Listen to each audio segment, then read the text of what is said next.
Listo, entonces empezamos. Ya, con respecto a esta primera clase, ya, vamos a empezar entonces con el primer tema que es generalidades, ¿no? Aquí tenemos que recordar los términos básicos que le han enseñado en la clase teórica y en la práctica, la que hemos estado repasando. Tienen que saber qué cosa es discapacidad, qué cosa es deficiencia, qué cosa es minusvalía. Esas son preguntas de examen que les van a hacer y se las van a hacer tipo caso clínico, ¿ya? El doctor en la clase teórica siempre explica con casos prácticos, ¿no? Entonces, esos casos de esa forma les van a hacer las preguntas.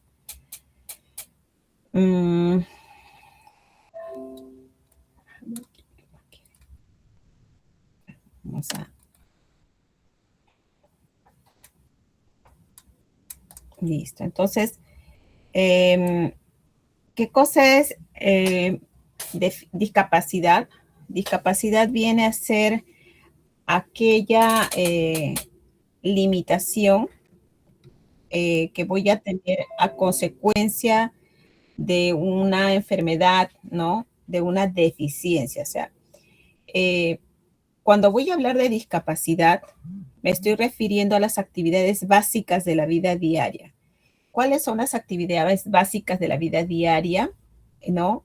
Todo lo que realizamos desde que despertamos. Por ejemplo, al despertar, ustedes abren los ojos, se estiran, se ponen de pie, ¿verdad?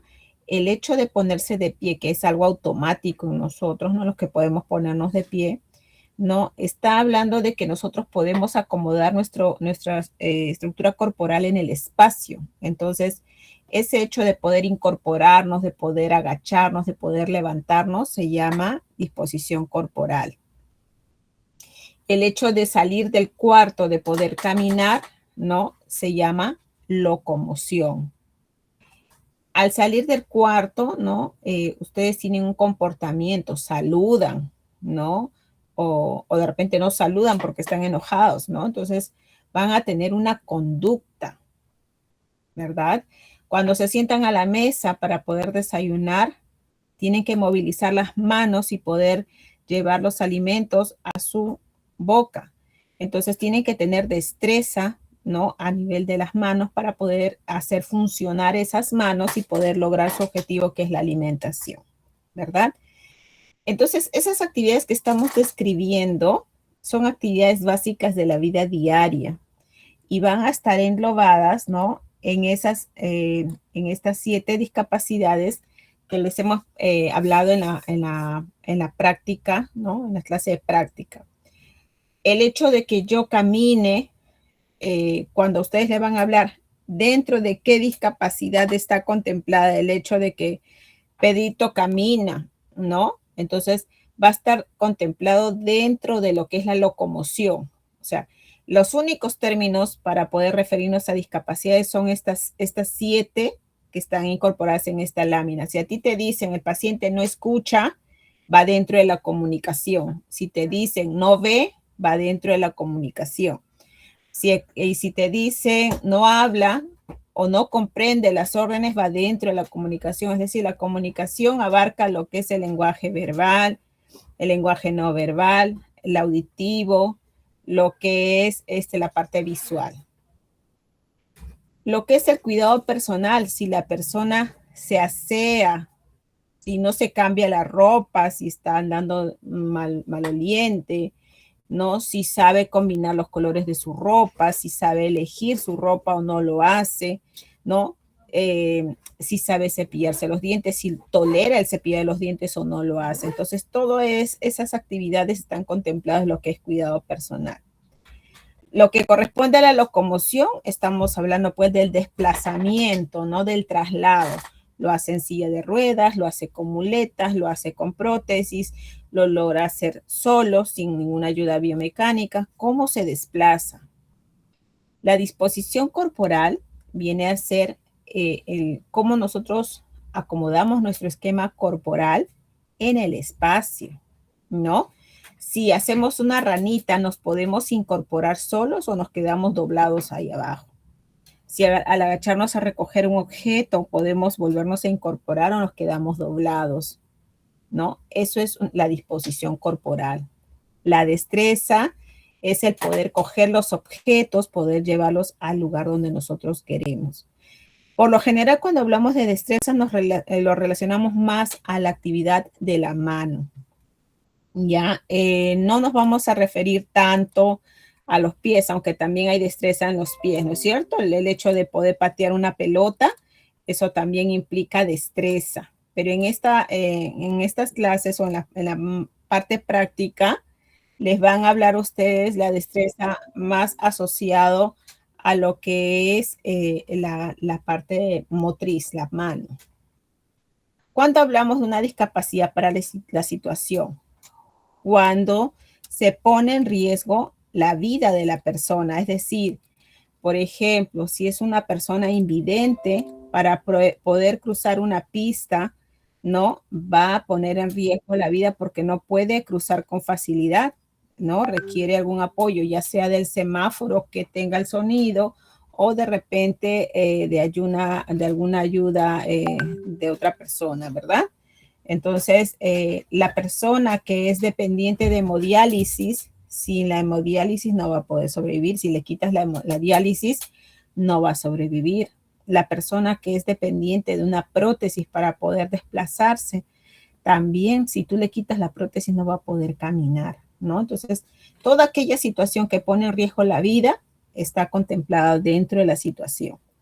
Entonces, cuando hablamos de discapacidad, estamos hablando las limitaciones que yo voy a presentar para poder realizar estas siete actividades, este 7 conjuntos de actividades, que es la conducta, la comunicación, el cuidado personal, la locomoción, la disposición corporal, la destreza y la situación, ¿verdad? Entonces, esa es la discapacidad. ¿Qué limitación tengo yo para poder realizar estas actividades?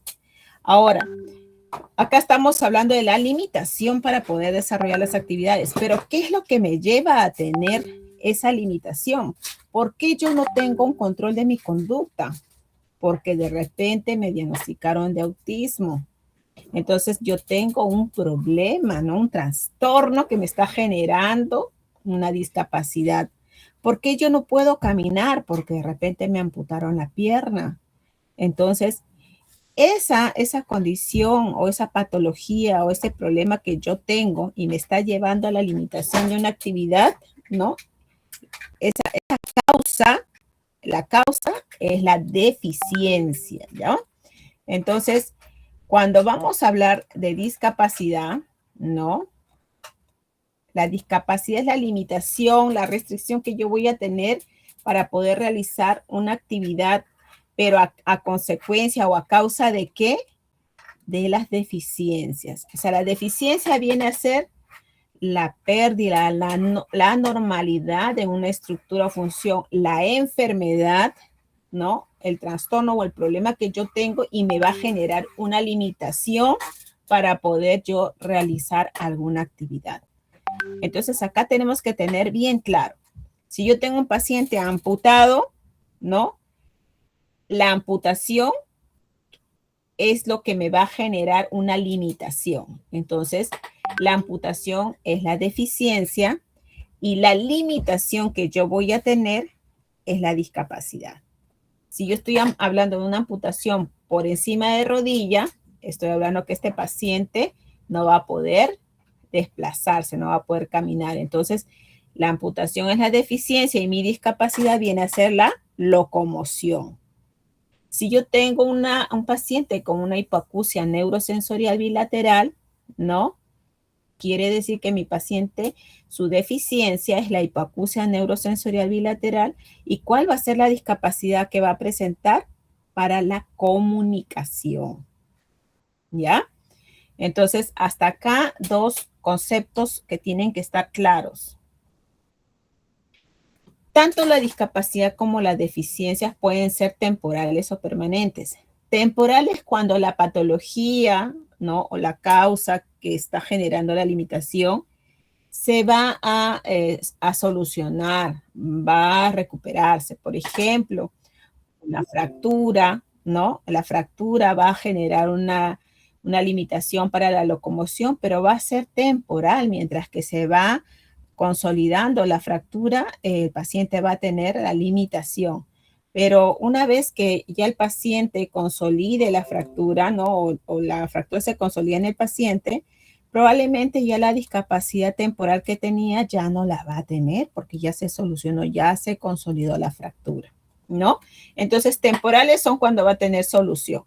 Y las discapacidades o deficiencias permanentes son aquellas que al pasar más de 6 meses y haber realizado terapias de rehabilitación durante esos 6 meses, ha quedado alguna secuela, ¿no? Que no le permite realizar sus actividades cotidianas.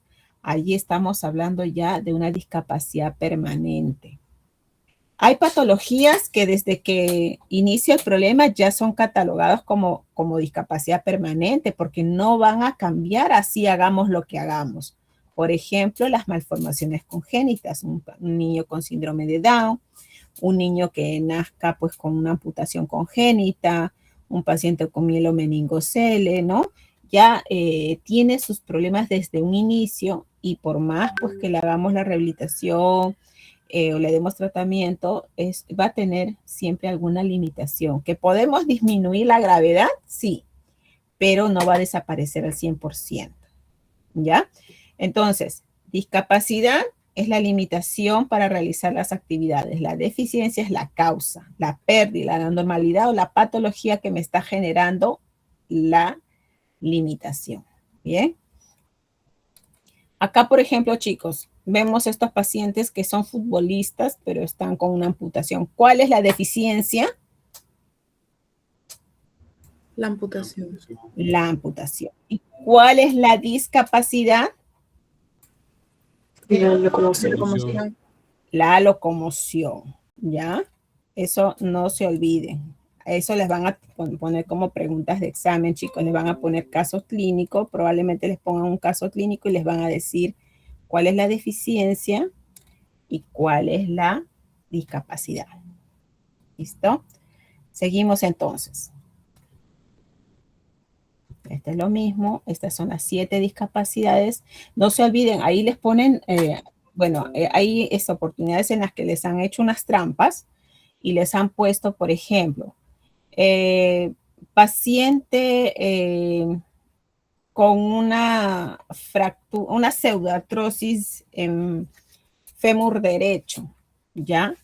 Presenta discapacidad para correr, discapacidad para la destreza, discapacidad para la locomoción, discapacidad para caminar. ¿Cuál marcarían ustedes? De locomoción.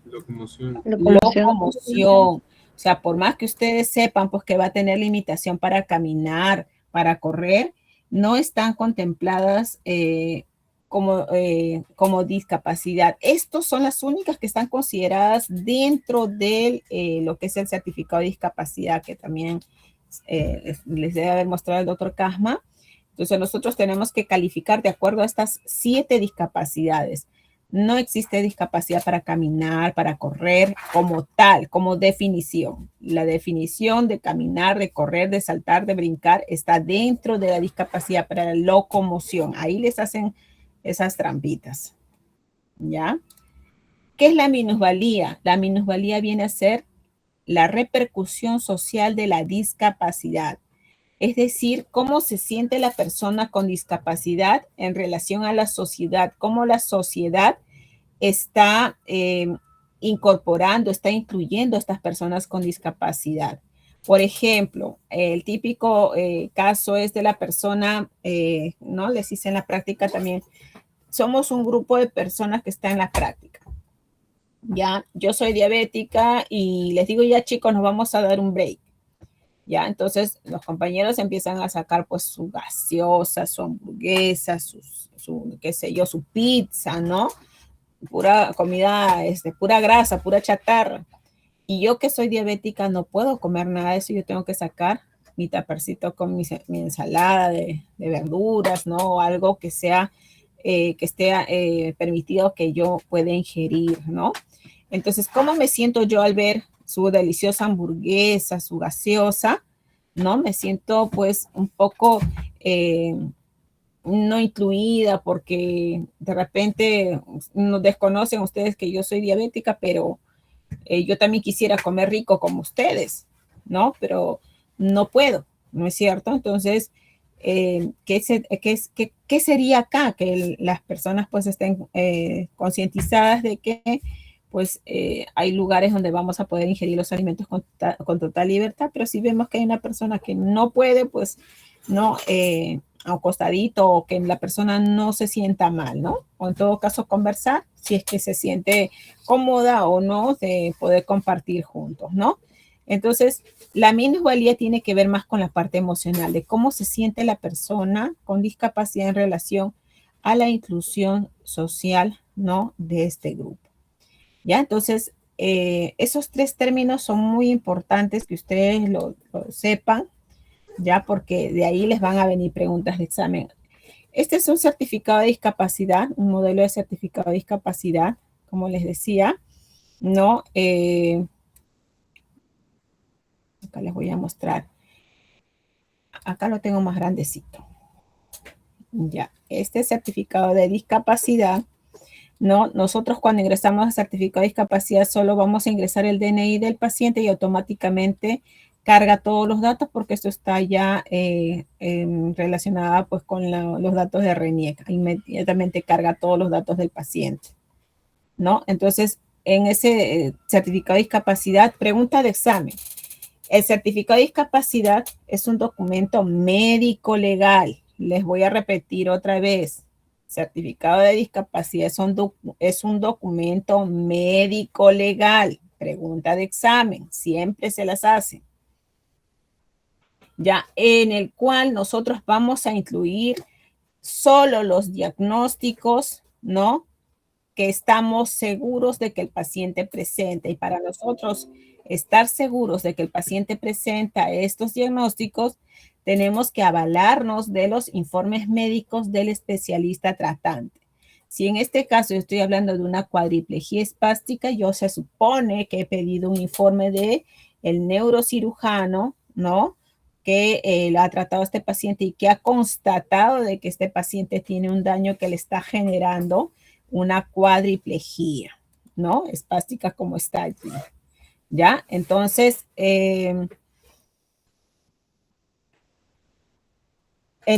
este documento médico legal incluye solo los diagnósticos que están justificados y solo vamos a colocar aquellos que priman. Por ejemplo, si yo tengo un paciente con una ya pongamos cuadriplegia, no espástica, pero además de repente tiene psoriasis o además tiene de repente una fractura de muñeca, ¿ya? Entonces yo tengo que colocar acá los diagnósticos que le van a generar mayor limitación, mayor compromiso funcional, porque como ustedes ven, solo tengo espacio para 2 patologías como máximo, no tengo espacio para más. Entonces, si yo quiero ayudar a este paciente, yo tengo que colocar a las patologías que más limitación le están generando a este paciente, porque esto va a sumar, ¿no? Hay un baremo que también tenemos que evaluar, es un Excel en el cual nosotros vamos marcando qué actividades no puede realizar o lo realiza con dificultad y eso va sumando un puntaje. Y cuanto más puntaje tiene, estamos hablando de que el paciente tiene mayor restricción en la participación, ¿no es cierto? O sea, más dificultades, ¿ya? Acá las 7 discapacidades, como les había mencionado, y cada una de esas discapacidades se valora de acuerdo a la gravedad, ¿no? Que va de 0 al 6, donde 0 el paciente no tiene limitación alguna. Por ejemplo, en la práctica les hice un caso de un niño autista, ¿no? Que llega, un niño de 10 años, ingresa a la consulta médica gritando, saltando, ¿no? Ingresa y sin control empieza a saltar y botar todo lo que ve en lo alto. Va y a la doctora que va a entrevistarle le agarra de los pelos, le jala, ¿no? Le tira las cosas. La mamá lo quiere coger y no se deja sujetar, le quiere pegar a la mamá, ¿no? Grita y grita todo el momento. Ustedes lo ven y el niño no está aseado, está con la ropa no sucia. La mamá durante la entrevista les comenta que el niño no le gusta bañarse, no quiere bañarse y no se deja bañar, no se deja cambiar la ropa, ¿no? Entonces, eso hay que calificar. Por ejemplo, en la conducta, ¿cuánto le pondríamos? 0 es que el paciente no tiene limitación alguna para poder realizar la actividad. 1 quiere decir que el paciente realiza la actividad, ¿no? Con dificultad, pero no requiere ninguna ayuda. 2, el paciente requiere algún tipo de ayuda. 3, requiere la asistencia momentánea de otra persona. 4, requiere la asistencia de otra persona la mayor parte del tiempo. 5, además de otra persona, requiere algún apoyo adicional. Y 6, a pesar de todos los apoyos, el paciente no puede realizar la actividad. Entonces, si hablamos de este niñito, ¿no? Decimos, en la conducta, ¿cuánto le pondríamos? Es un niño que ingresó corriendo, saltando, solo gritaba y empezó a golpear. La mamá quiso controlarlo, pero no pudo, ¿no? Para dejarlo quieto, pues de repente ha sido necesario que intervenga otro ayudante más, ¿no? Entonces, en cuanto a la conducta, el paciente, por la gravedad, va a tener un puntaje de 5 de forma aproximadamente, ¿no? Porque requiere, además de otra persona, la mayor parte del tiempo requiere una ayuda adicional. Luego, en la comunicación, ¿cuánto le pondríamos? El paciente durante la consulta no habló, solo gritaba, pero le hablaban y no hacía caso, no escuchaba, no entendía, no procesaba. Entonces, a pesar de los apoyos, ¿no? De repente no lograba comunicarse.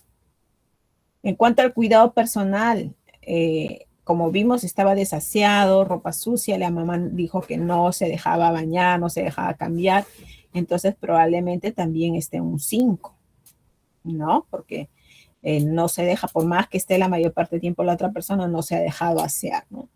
En cuanto a locomoción, el paciente entró saltando, brincando, tiene 0 en la locomoción porque no tiene limitación alguna. En la disposición corporal, si ha estado saltando, no tiene limitación en la disposición corporal, también tiene 0. En la destreza, sus manos, si le agarró los pelos a la doctora, no tiene limitación en las manos, tiene 0. Y en la situación, definitivamente este niño no puede caminar solo, no puede cruzar una pista solo porque no mide peligro. Entonces acá también calificaría con una gravedad de 6. Entonces, cuando nosotros vemos toda la columna, el mayor valor que encontramos acá, ¿no? Automáticamente esta parte de acá va a considerar el máximo número que hemos puesto acá en estos casilleros. Si hemos puesto, si la mayoría estaba con 0 y por ahí solo un 1, o sea, si mi máximo número es 1, quiere decir que la discapacidad de este paciente es leve. Si el máximo número que yo coloqué por acá no se suman, son independientes, solo el máximo número que yo coloqué es 2 o 3, me va a salir discapacidad moderada. Pero si el máximo número que yo coloqué por acá es 4, 5 o 6, ya me va a marcar severa. Basta que tengas un 4, ya es severa, ¿no? En este caso, acá es severa porque tiene más de ¿no? De 4, de 5 y de 6, ¿no? Es severa, ¿ya? Entonces, discapacidad leve tiene 1, discapacidad moderada 2 o 3, discapacidad severa 4 o 6. ¿Para qué me sirve esto? Para poder saber también qué tipo de carnet se le va a dar.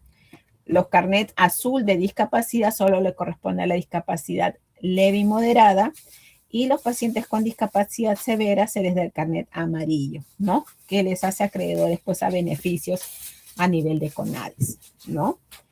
En esta sección se colocan qué apoyos biomecánicos va a requerir el paciente. Acá les decía el porcentaje de los baremos, que es el Excel que les mencionaba. Va sumando todas las limitaciones que tenemos y sale un porcentaje. Cuando nosotros ingresamos, automáticamente identifica al certificador. Bien, entonces con respecto al certificado de discapacidad, ¿no? Esto es lo que hay que revisar. ¿Alguna pregunta al respecto? ¿Alguna duda?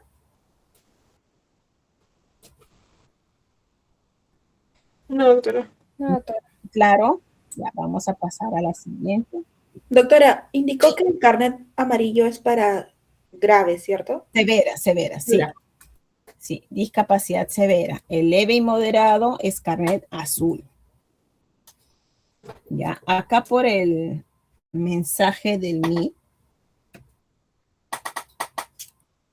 les estoy poniendo 2 forms para que vayan practicando.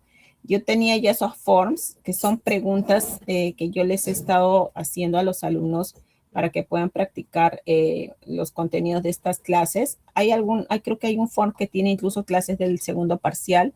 Traten de practicar con lo que corresponde para ahora a ustedes, ¿no? Ahí está agentes físicos, nervios periféricos, ¿no? Ya, para que vayan practicando. Ahí hay 2 forms.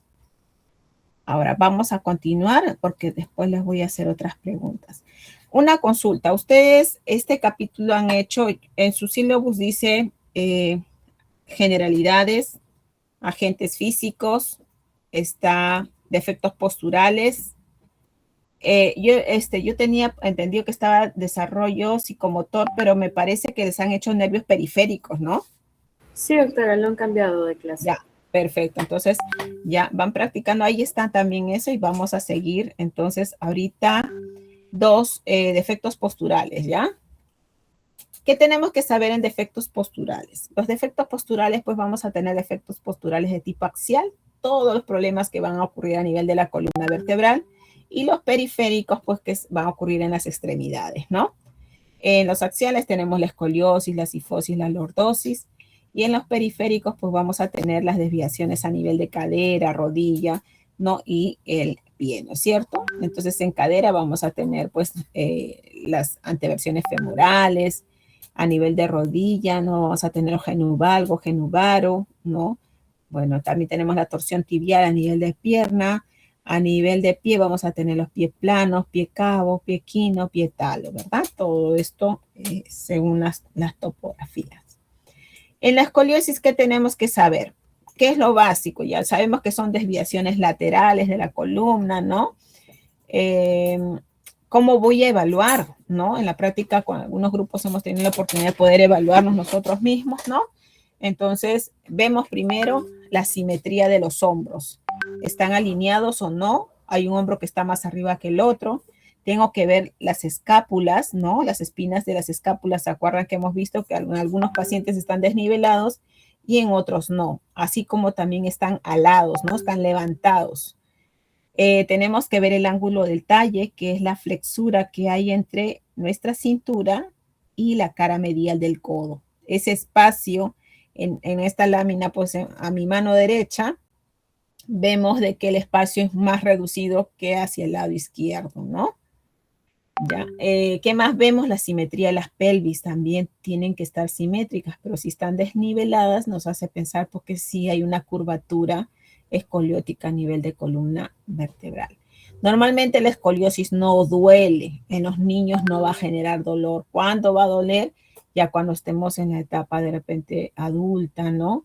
O si es que a esta escoliosis también sumamos pues el efecto de las contracturas musculares. Ahí sí va a doler. La escoliosis en sí en sus inicios no genera dolor, pero sí más adelante sí va a presentar molestias, ¿no?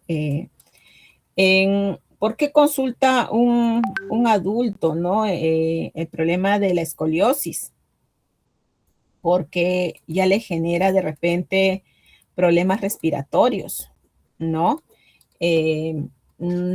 esta angulación de la columna quita espacio a uno de los pulmones, por lo tanto no le va a dejar ventilar, ¿no? Y no le va a dejar expandir normalmente el pulmón, así como también va a quitar espacio al corazón, por eso vamos a tener las taquicardias, ¿no? Entonces, ¿por qué viene un paciente adulto?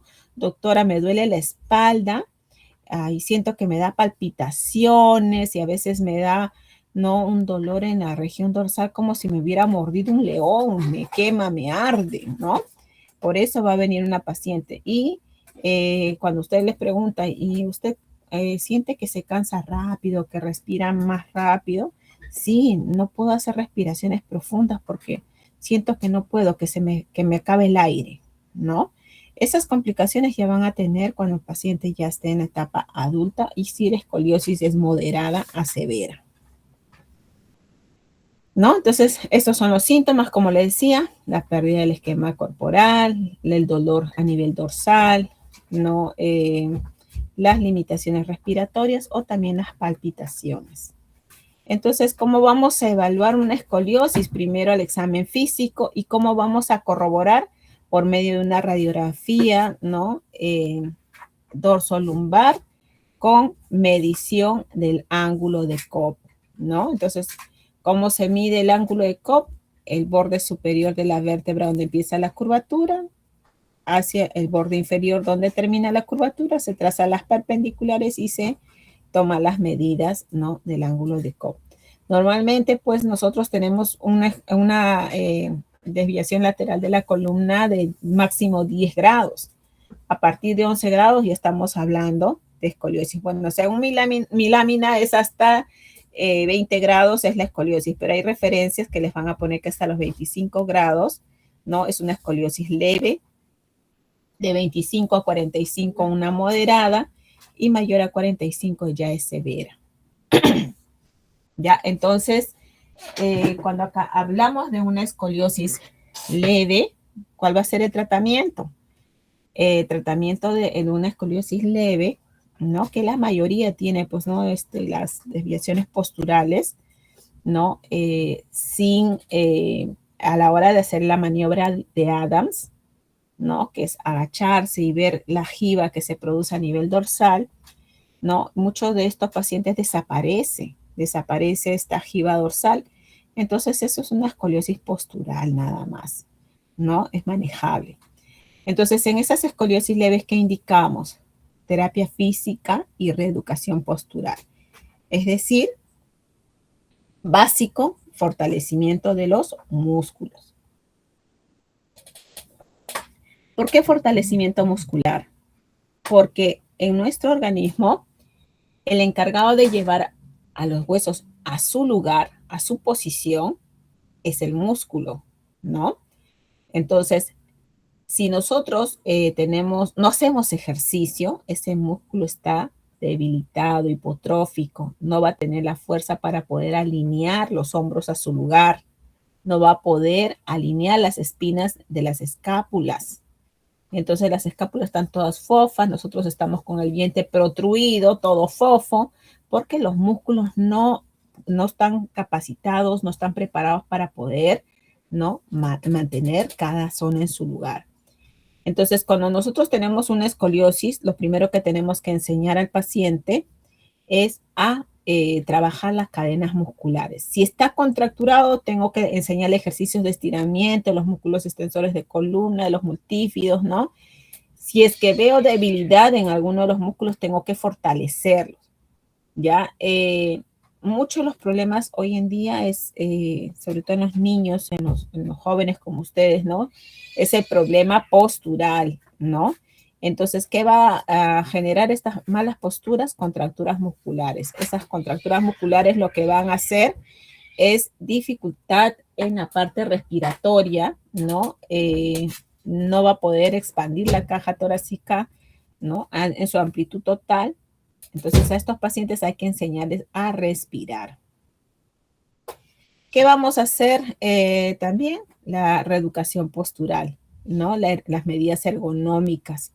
Encontrar pues un escritorio que me permita tener la flexura de mi codo a 90 grados, un asiento que me permita tener mi cadera, rodilla y tobillo a 90 grados y tengo que colocarme a nivel de los pies una especie de altillo, como un triángulo, como si fuera un pedal, ¿no? Para que ahí hagamos nuestro stop, para no estar desparramándonos debajo de la mesa, ¿no? Porque si no tenemos un tope, nos vamos desparramando, nos vamos perdiendo por debajo de la mesa. Los ojos deben estar con una visión recta hacia la pantalla. Si ustedes están con la computadora o con el televisor no debe estar con esos racks pues, que están arriba o que están muy abajo, porque van a obligar a que hagan una hiperextensión cervical o una flexión cervical máxima. Entonces, eso va a generar también trastornos a nivel de la columna cervical, generando la rectificación del eje cervical. En la práctica les explicaba a ustedes de que la postura de estar agarrando el celular está favoreciendo mucho la rectificación del eje cervical, ¿no? Entonces, esto va a generar más adelante sus problemas cervicocraneales, esas cervicalgias con cefalea y con síndrome vertiginoso, ¿no? Entonces, tenemos que hacer las medidas correctivas con los apoyos ergonómicos necesarios lo más pronto posible. Los ejercicios de estiramiento, esto es el ejercicio como la postura del gato, ¿no? El ejercicio de CLAP es ponerse en 4 puntos, rodillas, manos, ¿no? Agachar la cabeza, estirar el pompis hacia atrás, ¿no? Hacia adelante. Eso va a generar, pues, un estiramiento a nivel de los extensores de columna de los multífidos y es bastante favorable. Si ustedes hacen este ejercicio ahora en la noche, así como muestra la imagen, van a ver que se oxigena mejor, ¿no? Y esto les va a permitir de repente rendir un poquito más de tiempo para que sigan repasando. Les relaja bastante. Cuando tenemos una escoliosis moderada, ¿qué tenemos que hacer? Además de la terapia física, además de los ejercicios, es necesario ya prescribir una ayuda biomecánica, un corsé, ¿no? Para poder ayudar a corregir. Pero acá algo claro, el corsé no es la solución al problema, no es la llavecita mágica, ¿no? El corsé, una vez que tú te lo pones, te va a jalar el segmento corporal a su lugar, es cierto, pero está reemplazando la función del músculo. Y si el músculo deja de trabajar, va a seguir perdiendo masa, va a seguir perdiendo fuerza, y cuando te saques el corsé vas a estar más chorreado de lo que empezaste. ¿Ya? Entonces, el corsé solo se va a prescribir en el paciente siempre y cuando haya concientizado que le falta hacer ejercicio de fortalecimiento y que lo empiece a hacer, que ya haya aprendido a hacer los ejercicios, porque si se pone el corsé y no hace ejercicios va a agravar el problema en lugar de mejorar. O sea, el corsé tiene que estar acompañado de los ejercicios y de la reeducación postural. ¿Ya? Entonces, escoliosis leve, ejercicios de reeducación postural. Escoliosis moderada, ejercicios, reeducación postural y su corsé, su ayuda biomecánica. Y la escoliosis severa es quirúrgica. Ahí sí ya no intervenimos. ¿Ya? En las escoliosis severas es así, la terapia va a hacer mucho por ellos. Podemos dar terapia simplemente como un paliativo, como una ayuda, pero más no va a ser resolutiva. ¿Ya? Lo mismo es en las cifosis, ¿no? Lo mismo, ¿cuál? Lo que es la anteversión femoral, ¿no? Las torsiones tibiales, ¿no? ¿Cómo hacemos la diferencia en una anteversión femoral? ¿No? O sea, el niño mete la punta de los pies, ¿ya? La mamá les va a consultar, o sea, mi hijito mete la punta de los pies. Entonces, ustedes tienen que diferenciar entre lo que es una anteversión femoral de lo que es una torsión tibial, ¿no? Entonces, ¿qué va a pasar en una anteversión femoral? La cabeza del fémur está rotada hacia adentro. Ustedes van a ver que si la cabeza del fémur está rotada hacia adentro, van a ver que las rótulas, así en palabras sencillas, dice, se besan, se encuentran, o sea, se miran. Ese es cuando hay anteversión femoral. A diferencia de la torsión tibial, ¿no? Vamos a ver acá. En la torsión tibial ustedes van a observar que las rótulas miran al frente, no están orientadas hacia la línea media, ¿ya? Y además ustedes hacen el signo de la plomada, ¿no?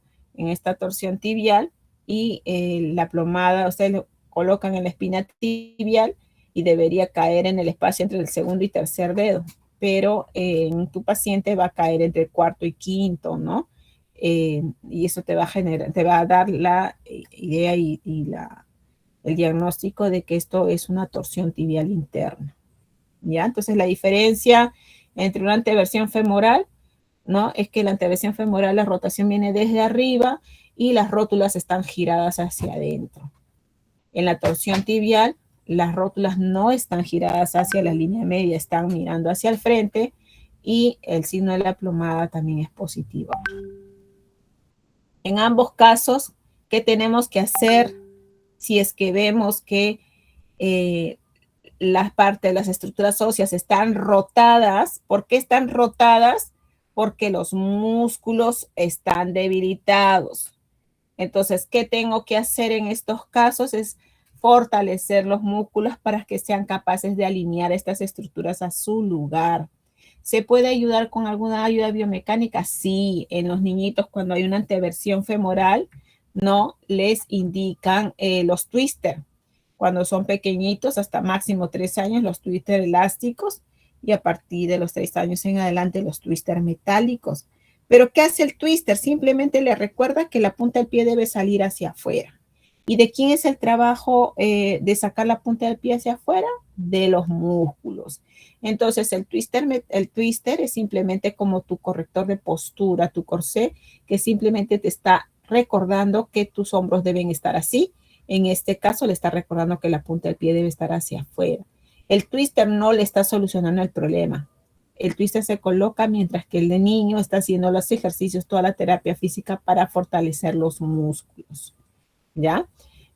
Al igual que en los pies planos o pie cabo, que vamos a ver también, la solución no es el zapato ortopédico. Bueno, acá está la lámina antes de pasar a los pies.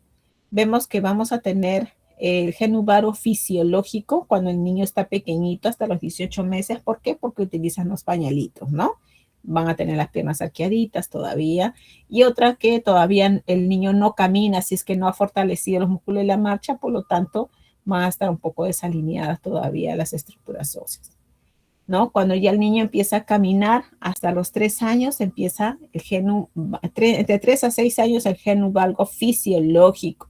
Las rodillas se van hacia adentro, pero estos niñitos, como ya son más activos, ya hacen más actividad física, van fortaleciendo los músculos y esto se va alineando hacia los 7 años. Ya, eso es normal.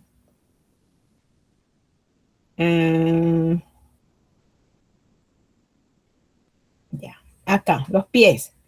Entonces, les decía que al igual en los pies, el zapato ortopédico tampoco es la solución. Los ortopedistas dicen zapato ortopédico es como una quequera, que mientras que la masa esté dentro del molde, va a adoptar la forma del molde, pero tú sacas la masa después y se desparrama, ¿no? Igualito, el piecito.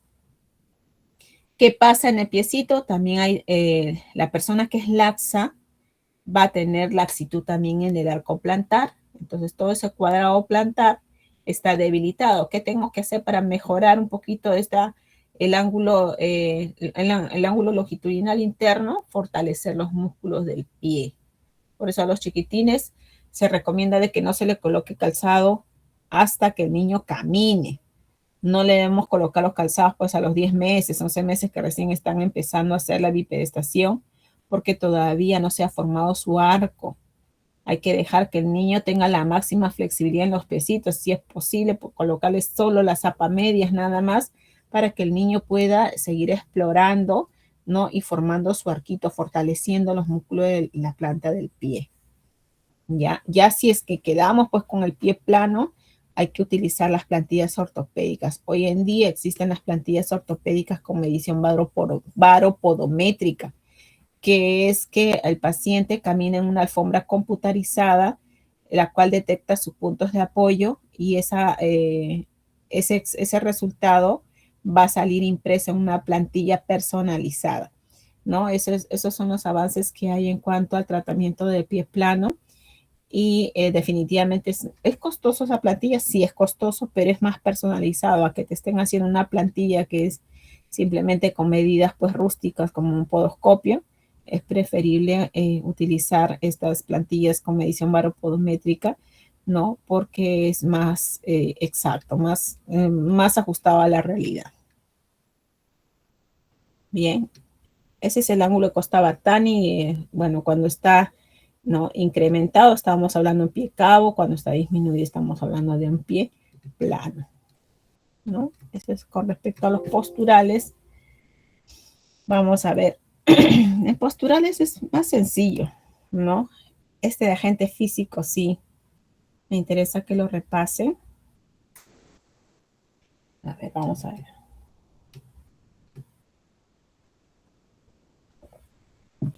En agente físico, ¿no? ¿Por qué utilizamos agente físico?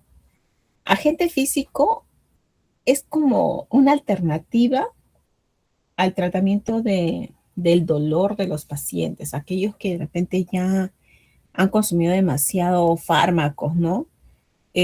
Podemos utilizar los agentes físicos como antiinflamatorios, analgésicos, para poder estimular la regeneración o reparación de los tejidos, para disminuir el tiempo de devolución. Para eso nos van a servir los agentes físicos. Entonces vamos a ver, tener agentes físicos naturales, ¿no? Como la talasoterapia, el mar, la energía solar, la hidroterapia, o agentes físicos artificiales como todos los que hemos visto en el hospital, ¿no? La crioterapia, la termoterapia.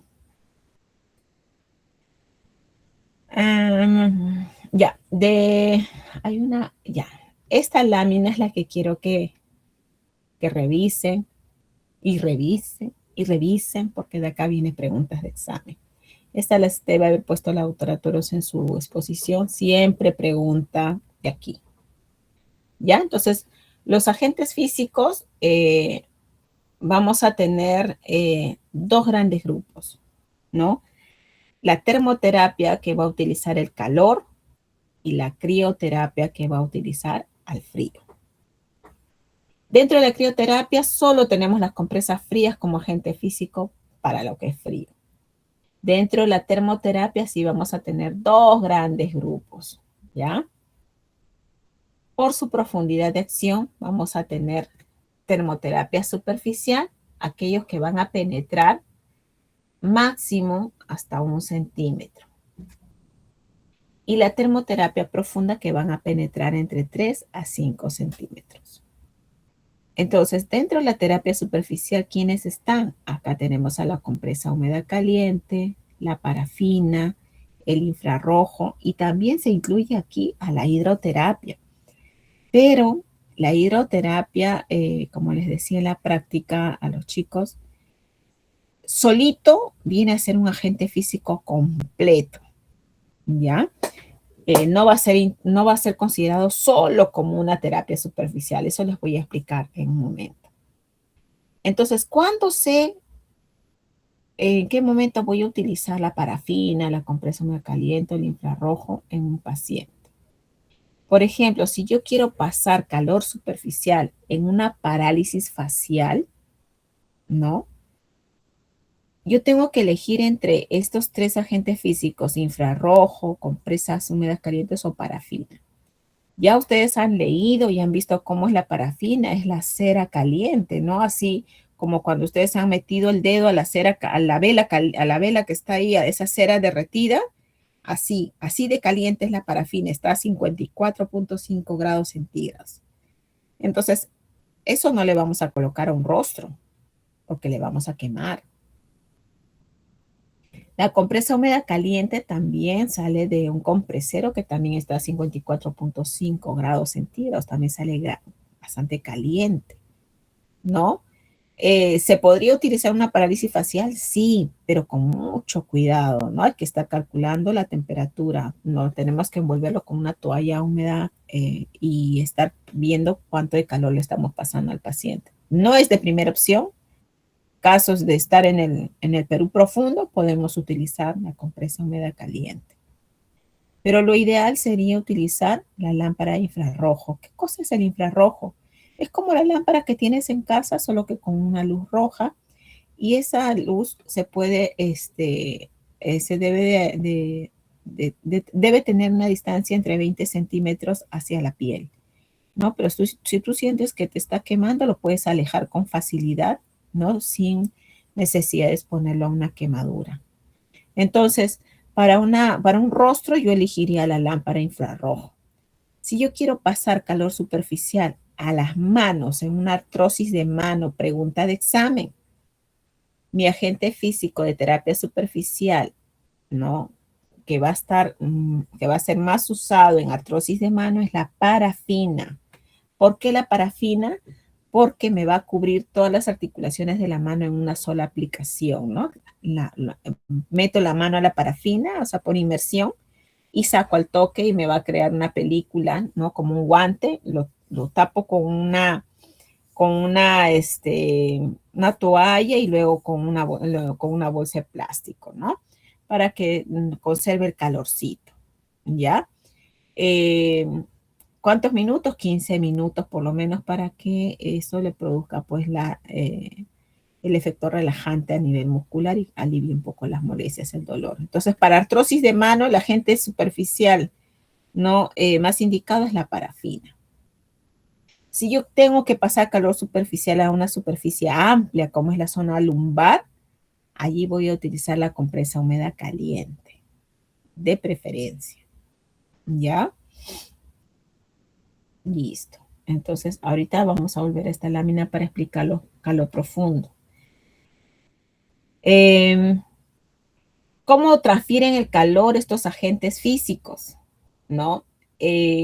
Vamos a tener 4 modalidades de transferencia de calor. La conducción, conducir de un cuerpo a otro, ¿no? De un cuerpo caliente a uno que no es caliente, le voy a pasar el calor. Entonces, ahí está la compresa húmeda caliente y la parafina. Convección por medio del movimiento. Ahí está la hidroterapia. Conversión. La energía eléctrica se tiene que convertir en calor. ¿Cómo se va a convertir en calor? Por ejemplo, igual que el ultrasonido para las gestantes, ustedes aplican el ultrasonido, si no le ponen el gel, no traduce. No vas a ver la imagen del bebé en la pantalla. Para poder ver la imagen, tú tienes que convertir esa energía eléctrica, ¿no? En imagen, ¿no es cierto? Entonces, como agente físico, vas a convertir ese agente físico en calor, pero para eso tienes que utilizar también un gel. El ultrasonido utiliza un medio aislante, que es el gel. Por eso convierte la energía eléctrica en calor. Entonces, por conversión, el ultrasonido. Pregunta de examen. El otro mecanismo de transferencia de calor es la radiación. Ahí está el infrarrojo, ¿no? La lámpara que te va a irradiar, te va a pasar calorcito superficial, ¿ya? De acá le sacan por lo menos 2 preguntas de examen. Ya la más frecuente es la del ultrasonido o la parafina. Hasta hidroterapia también les han preguntado. Entonces, ahora volvemos a esta lámina para poder hablar del calor profundo. En el calor profundo, ¿no? Tenemos pues toda la gama de agentes físicos que les han mencionado en la clase teórica. Ya, vamos a ponerles aquí. Es una lámina más adicional acá mejor. Ya. Para el calor profundo, ya, primero vamos a poner acá la terapia. Vamos a poner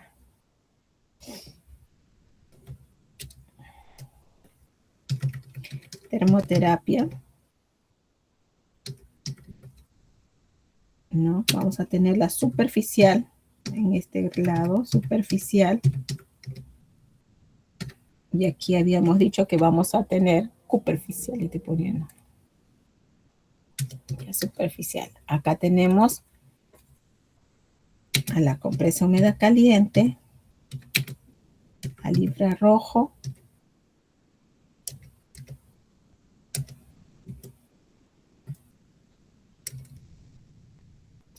infrarrojo y parafina. ¿Ya? En la termoterapia profunda,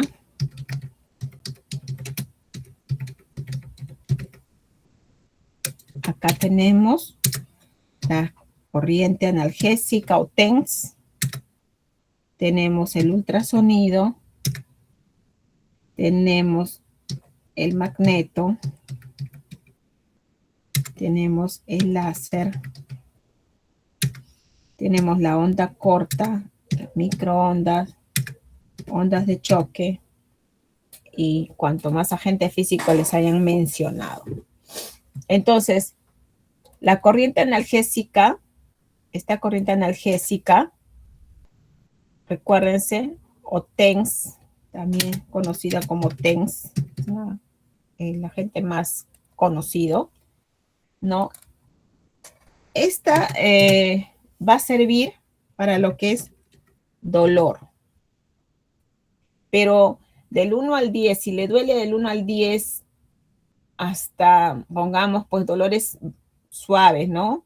Menos de 7, ¿no? Puedo colocar TENS. Pero si al paciente le duele muy fuerte, 8 o 9, le voy a colocar el láser. ¿Ya? Entonces, ambos van a actuar para el alivio del dolor. Esta corriente TENS actúa en dolores de leves a moderados y el láser actúa en dolores más intensos, dolores más severos. ¿Cuál es la diferencia? ¿Cuál es las indicaciones? Las que le estoy diciendo son para dolor, pero también tiene sus contraindicaciones. Esta corriente TENS yo no puedo colocar en pacientes con marcapaso. ¿Ya? Todos los agentes físicos que tenemos acá en terapia profunda, todos son considerados radiación, excepto esta corriente analgésica. Por eso les decía, esta corriente analgésica o TENS va a ser el comodín de ustedes, el que van a utilizar en casi todos los pacientes, tanto en niños, en adultos, en ancianos, en gestantes, en todos, porque no tiene radiación. Pero su única contraindicación, ¿cuál va a ser? En pacientes con marcapaso. No se puede utilizar en pacientes con marcapaso. ¿Ya? No, en pacientes con marcapaso, no. El ultrasonido va a tener principal efecto como desinflamante.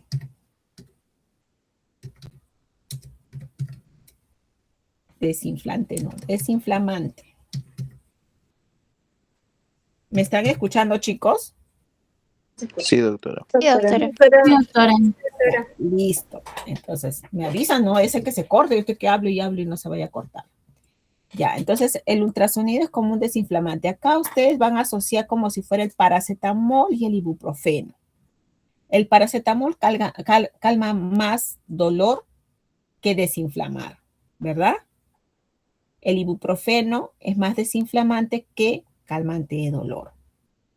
Igual, este ultrasonido puede aliviar el dolor, sí, pero tiene menor efecto en el dolor, en la parte analgésica, ¿no? En comparación a la corriente, pero tiene un poder desinflamante mucho mayor que la corriente. ¿En qué casos vamos a utilizar esto? Sobre todo en los casos de artrosis, o sea, va a penetrar de forma más profunda. Si yo tengo una gonartrosis, un problema de cadera, el ultrasonido va a penetrar de forma más profunda, desinflamando y ayudando a aliviar el dolor. El magneto, esto es un reparador tisular. No tiene tanto efecto analgésico, no calma dolor, pero sí ayuda a acelerar el proceso de consolidación ósea y también ayuda repara tejidos blandos. Es decir, desgarros, esguinces, ¿ya? Entonces, el magneto es un reparador tisular, ¿ya?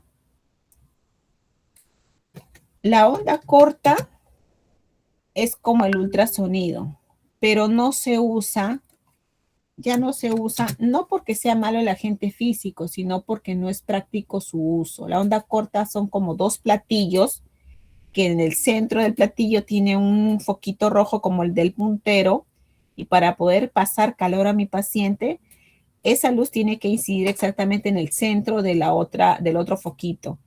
Cuando nosotros vamos a aplicar el agente físico, a veces no calculamos bien y la luz no incide. Entonces, esos 15 minutos que el paciente estuvo ahí supuestamente recibiendo onda corta, nunca recibió nada porque no incidió la luz roja. Entonces, no es muy práctico, por eso no se utiliza. La microonda también es como una pantalla de tu computadora, pero en horizontal se aplica radiación por microonda al paciente. Tampoco se usa porque debe estar a una altura de más o menos entre 20 a 30 centímetros por encima de la piel, pero también, pues no, imagínate, el licenciado no está calculando los 20 a 30 centímetros, a veces te puedes acercar un poco más a piel y quemas, no, tienes una quemadura, pues no, extensa. Tampoco se usa porque no es muy práctico, más es por la técnica de aplicación, no porque sea malo el agente físico. La onda de choque no es de primera elección, ¿ya? No es de primera elección. Se utiliza solo en casos en los cuales todas tus terapias iniciales hayan fracasado, ¿ya? Pero sobre todo se va a utilizar en problemas crónicos como una tendinitis cálcica, espolón calcáneo, un problema de manguito rotado pero crónico que no ha cedido a muchas terapias. Se utiliza también en casos, sobre todo, su boom es la pseudoartrosis. ¿Cuál es su mecanismo de acción? La onda de choque es como esas pistolitas que disparan balines, esos perdigoncitos que duelen cuando te impacta, ¿no? Imagínense si un perdigón de esos te duele, esta onda de choque te va a disparar 1000 a 2000 balines por minuto.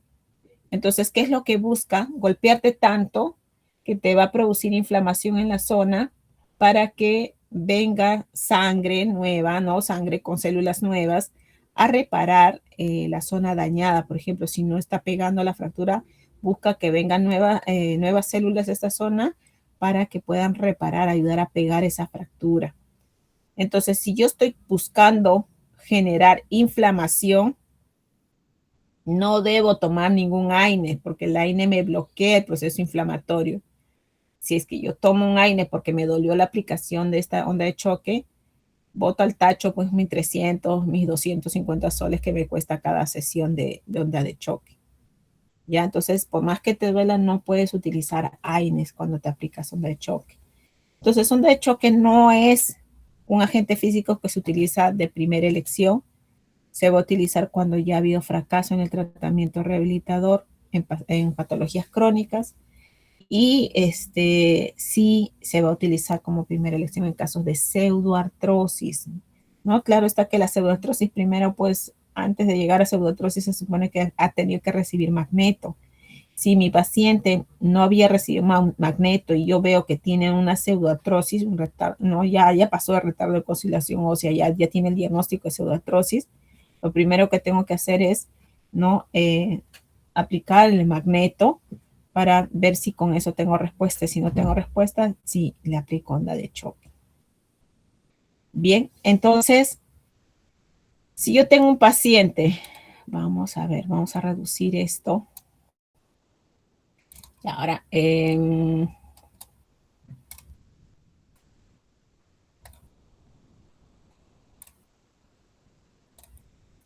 vamos a disminuir un poquito el tamaño de esto.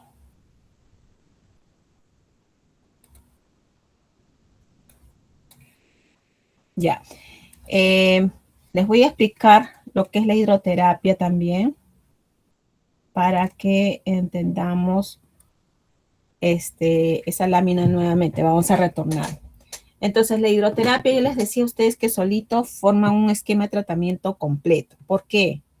La hidroterapia tiene un principio de Arquímedes que hace que los cuerpos floten. Entonces, si tu cuerpo flota, ¿no? Tu cuerpo también tiene un peso y ese peso te va a hundir. Entonces, mientras que nosotros estamos en una piscina, una parte de nuestro cuerpo flota y la otra parte de nuestro cuerpo se hunde. Entonces, mientras que estamos en la piscina, ¿no? Nuestros espacios articulares se amplían. Ya, esto va a favorecer mucho a aquellas personas que tienen problemas de columna, ¿no? Hernia de núcleo pulposo, discopatías, operados. Va a favorecer a las articulaciones, por ejemplo, si es operada de prótesis de cadera, ¿no? Vamos a poder trabajar los ejercicios de una forma más amical, es decir, no va a lastimar la otra articulación porque el agua está cargando parte de tu peso corporal, ¿no es cierto? Entonces, no te está fatigando mucho. ¿Qué más? El agua, cuando tú caminas en el agua, vas a caminar contra la resistencia del agua. Por lo tanto, vas a trabajar lo que es la tonificación de los músculos, ¿no? Te va a mejorar lo que es la fuerza muscular en los músculos también. ¿Qué más? Cuando ustedes están sentados, ahorita, por ejemplo, ya estamos más de una hora sentados. Alguno de ustedes ya se le adormeció las nalgas, ya están ya, ¿no? Con las piernas adormecidas, ¿no? Imagínense por estar presionando ahorita, está adormecido en una hora o 40 minutos. ¿Cómo estarán los pacientes que están con 3 meses de yeso, con 2 meses de yeso, cuando le sacan el yeso? ¿Cómo está ese segmento? Recontra adormecido, ¿no? No lo sienten los pacientes. Si es miembro inferior, no siente la descarga de su peso, prácticamente es como si estuviera ausente ese segmento corporal, no lo siente. Entonces, ese segmento corporal que está inmovilizado por un largo tiempo tiene que recuperar la parte de propiocepción, tiene que recuperar la sensibilidad. Entonces, cuando tú estás en el agua te está estimulando todo el cuerpo al mismo tiempo. Entonces, si mi problema es en el pie derecho, el agua está trabajándome también la sensibilidad en el lado izquierdo y yo, como por el lado izquierdo, yo llevo la información de cómo debe de sentir mi pie al cerebro, ¿no? Entonces, mi cerebro va a comparar la información que está llevando de ambos pies y va a decir, uy, este no siente nada, entonces, pero tienes que sentir como el otro pie. Está reemplazando la información del lado patológico, el lado alterado, por la información correcta que le estás enseñando el lado contralateral. Entonces, el agua te estimula la parte sensitiva, te va a trabajar la parte de la propiocepción. Entonces, el agua te va a ayudar mucho ¿en qué? En recuperar los rangos articulares. Acuérdense bien de esto. Rangos articulares. Le va a trabajar muy bien, le va a mejorar muy rápido todo lo que es rango de movimiento. Pero a la par también te va a ayudar a despertar la sensibilidad, te va a tonificar los músculos, te va a lastimar menos las otras articulaciones. Por ello les decía, el agua, ¿no? La hidroterapia, que también pues viene en agua tibia, ¿no? Tiene que estar con agua tibia. Ya el agua tibia ya te está produciendo lo que te va a pasar una compresa caliente, te va a pasar, ¿no? Lo que es la relajación muscular, el alivio del dolor. ¿Qué más? Te está trabajando la sensibilidad, la propiocepción, te está trabajando la tonificación, te está trabajando el rango de movimiento. Entonces, el agua solo ya forma todo un esquema de tratamiento, ¿no? A diferencia de los otros agentes físicos que requieren, ¿no? Aplicarse en grupo. Ahora les voy a, este de acá, la caliente, no, la fría. Vamos a ver, la fría. Ya. La crioterapia. Normalmente en la compresa fría, cuando vas a aplicar, ¿qué efecto estamos buscando? El frío a nivel de los vasos me va a producir vasoconstricción, disminución de la extravasación, disminución del edema. El calor que me va a producir, vasodilatación, aumento de flujo, ¿no? Mayor transporte de células, ¿no? Inflamatorias o reparadoras a la zona de la lesión. Entonces, la crioterapia me va a bajar el edema, ¿no? la termoterapia me va a producir más relajación muscular. Ya, esto tenemos que recordar. La crioterapia, ¿cuánto tiempo se va a aplicar? Normalmente ustedes van a encontrar las literaturas entre 10 a 20 minutos, pero en la práctica y también medicina basada en evidencias reporta de que en el minuto 10 de aplicado el hielo en la zona a tratar, a partir del minuto 10 en adelante se puede producir el efecto rebote. ¿Qué quiere decir? Es como que ustedes están en un nevado, ¿no? Y ya se están congelando. ¿Qué va a pasar? Cuando uno está congelándose, ¿qué hace? Empieza a tener movimientos, ¿no? Escalofríos para producir calor, porque ya estás en una vasoconstricción generalizada. Entonces, tienes que producir vasodilatación y para eso empiezas a temblar, ¿verdad? Entonces, cuando tú empiezas a temblar, vas a buscar vasodilatación para que aumente el flujo y pueda irrigar pues, los órganos vitales. Lo mismo va a ocurrir con la compresa de hielo.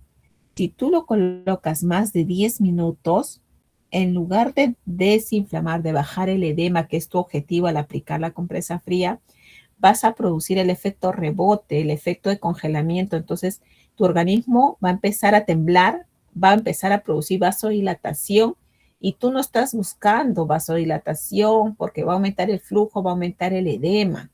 Tú lo que estabas buscando es reducir el edema. Entonces, no debes de llegar al efecto rebote. El efecto rebote va a ocurrir a partir del minuto 10. Entonces, ustedes han escuchado en las consultas de repente que nosotros indicamos 4 a 5 minutos máximo la crioterapia, ¿no? El hielo. ¿Por qué? Porque el paciente siempre va a decir, el doctor no sabe, mejor si me dijo 5, le pongo 10. Si me dice 10, yo le pongo 20. Si me dijo 20, yo le pongo 40, ¿no? Para mejorarme más rápido. Entonces, si es que pasan los 10 minutos, definitivamente va a tener un efecto rebote. Y esto es lo que pasa en la práctica. A veces los traumatólogos, como desconocen de esta parte, pues no, porque no son especialistas de rehabilitación, recomiendan a los pacientes con esguince, ponte el hielo 20 minutos. Y los pacientes cuando vienen a la consulta vienen con más dolor y con bastante aumento de volumen. ¿Por qué? Porque en lugar de desinflamar, pues han producido efecto rebote. ¿Ya? Entonces, acá lo importante, chicos, es que recuerden eso. Hay un efecto rebote a partir del minuto 10. Entonces, vamos a volver a la lámina que estábamos desarrollando. ¿Ya? Aquí.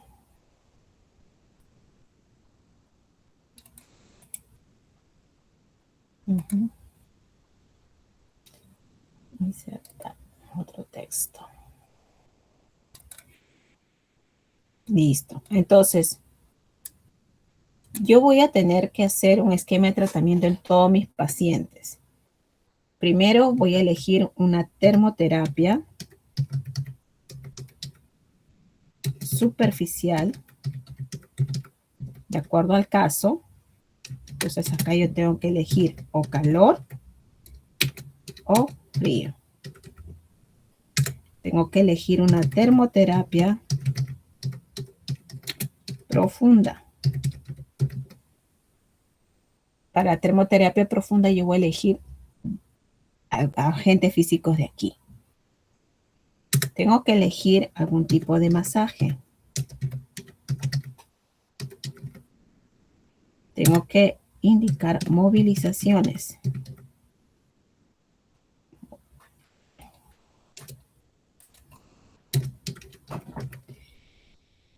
Ya todo lo que voy a buscar es trabajar también la propiocepción.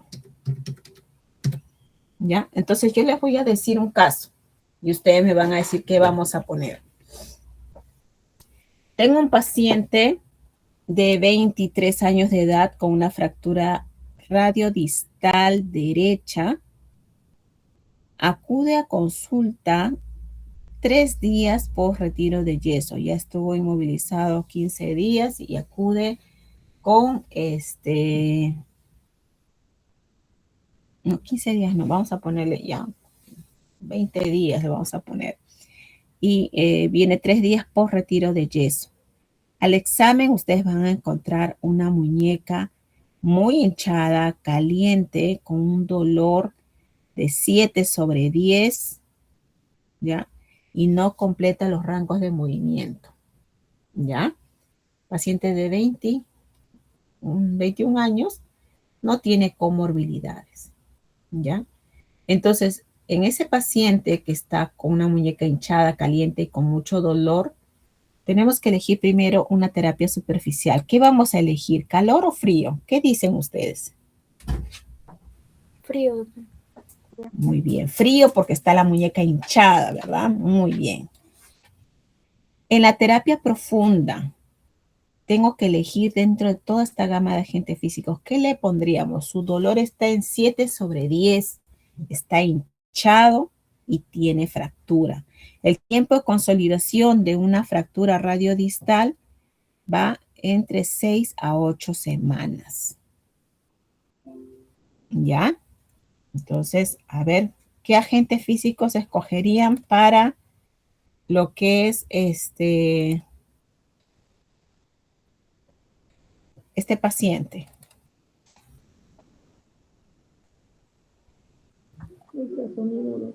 Tiene dolor 7/10. ¿Qué escogerían? Para el dolor hemos dicho solo 2. ¿Cuál le pondrían? Corriente energética. Ya, podría ser la corriente o puede ser el láser, ¿no es cierto? Les había dicho que cuando es dolor leve a moderado, podemos utilizar la corriente. Si es muy intenso, a partir de 7 para arriba, el láser. ¿Ya? Entonces, ¿cuál elegirían si el paciente tiene un EVA de 7/10? Láser. Láser. Entonces, ya estamos utilizando en este paciente, ¿no? Vamos a ver un poco de texto. Ya, acá estoy poniendo compresa fría. En la termoterapia profunda vamos con láser para el dolor. ¿Qué más quiero hacer en este paciente? ¿Qué más? Si fuera su muñeca, ¿qué más le gustaría que le trabajen? ¿Está doliendo? ¿Qué más? Consolidación del hueso, doctora. Ah, muy bien. ¿Y qué le pondríamos? El magneto. Perfecto. MGTO. ¿Ya? Muy bien, estás ayudando a tu paciente. Y para la inflamación, ¿cuál habíamos dicho que ayuda bastante? El ultrasonido. Muy bien. ¿Ya? Perfecto. ¿Qué masoterapia vamos a indicar? Masajes que vamos a indicar. Existen 3 tipos de masaje. El masaje de drenaje, que es un masaje como una caricia que va de la parte más distal a la zona proximal hacia el ganglio axilar en el miembro superior o hacia el ganglio inguinal en el miembro inferior. Ese se llama masaje de drenaje. Acá les voy a poner mejor, ¿ya? De drenaje. Luego tenemos un masaje relajante, que es esto es ejerciendo más o menos una presión entre 3 a 5 kilos. O sea, vas a ir en dirección hacia los músculos, como lo que les hacen en el cuello cuando les duele. Un masaje relajante ejerciendo una presión de 3 a 5 kilos. Y el último es un masaje descontracturante. Alguna de sus compañeras le apliqué y aprendió de que no es un masaje de primera elección. Es un masaje en la cual se va a utilizar solo en aquellos casos rebeldes que no respondan a tratamientos previos. Por ejemplo, una contractura muscular que ha recibido ya más de 3 ciclos de terapia y que no suelta, no mejora. Entonces, ¿en qué consiste? Aquí vamos a buscar el punto más álgido en todo el recorrido del músculo y se presiona como un punto gatillo, se va a presionar ese músculo ejerciendo una presión entre 6 a 8 kilos buscando romper la banda tensa. Es un masaje muy doloroso, pero no se va a utilizar en todos los pacientes, solo en aquellos casos rebeldes. Pero acá no le hemos mencionado ningún caso rebelde, así es que, ¿qué tipo de masaje le vamos a poner a este paciente?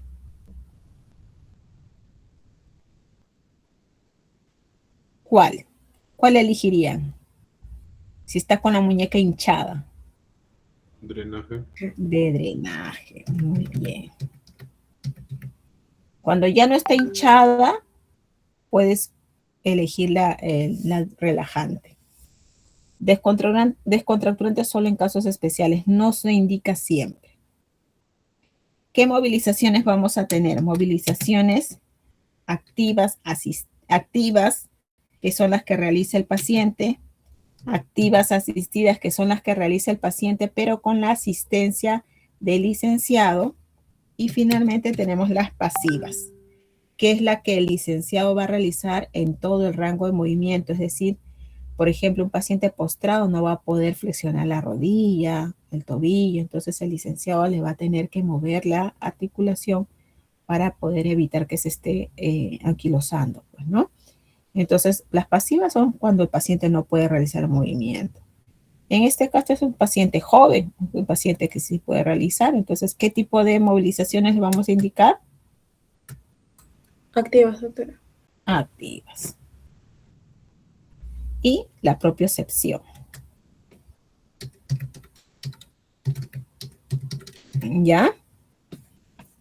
Ahora vamos a tener al mismo paciente que viene dentro de 3 meses. ¿Ya? El mismo paciente, ¿eh? Dentro de 3 meses. Vamos a acá. Este también les voy a cortar un poquito.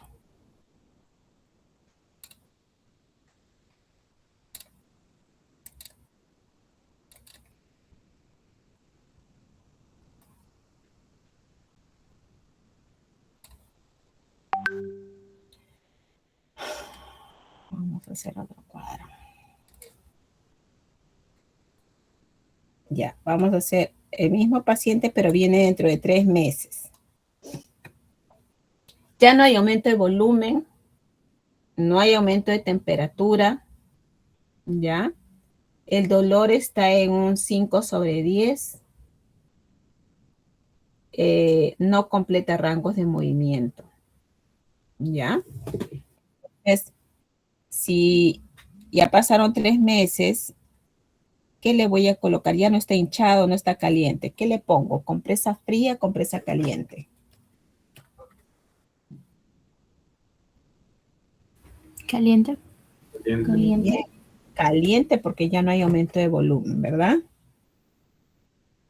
Compresas húmedas calientes. Bien. ¿Qué agente físico le voy a colocar en termoterapia profunda? ¿Le duele de 5/10? TENS. Muy bien. TENS. ¿Le pondría ultrasonido si ya no hay inflamación? No, doctora. Ya no. ¿Le pondría magneto? Está dentro del tiempo de consolidación ósea. ¿Podría ayudarle? Si deseo, le puedo ayudar. Si veo que la plaquita todavía no ha terminado de pegar, le puedo colocar. Y si veo que ya tiene la cortical consolidada, entonces ya no le indico. ¿Ya? Entonces, dependiendo cómo está evolucionando mi paciente. ¿Ya? ¿Qué masaje le vamos a indicar? Relajante. Relajante. Relajante. Bien, muy bien. ¿Qué movilizaciones? Activas. Activas. Y propiocepción va en todos. Porque tiene que volver a sentir como era antes. ¿Ya? Muy bien.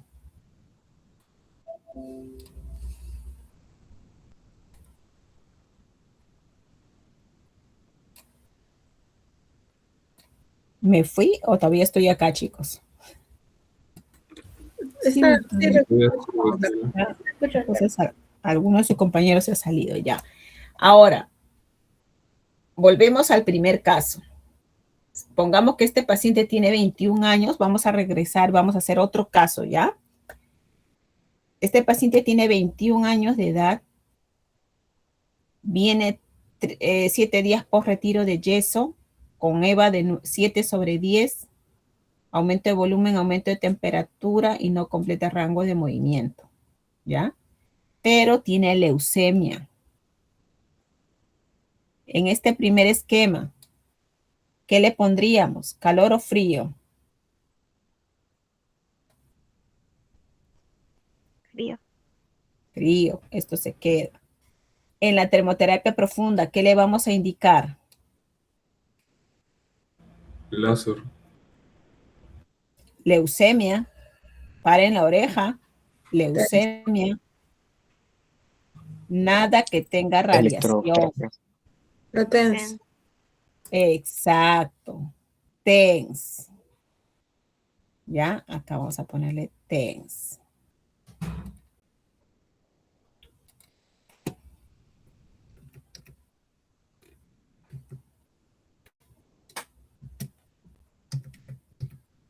Solo TENS porque es paciente oncológico, ¿no? Reemplaza todo esto. El láser, magneto no va.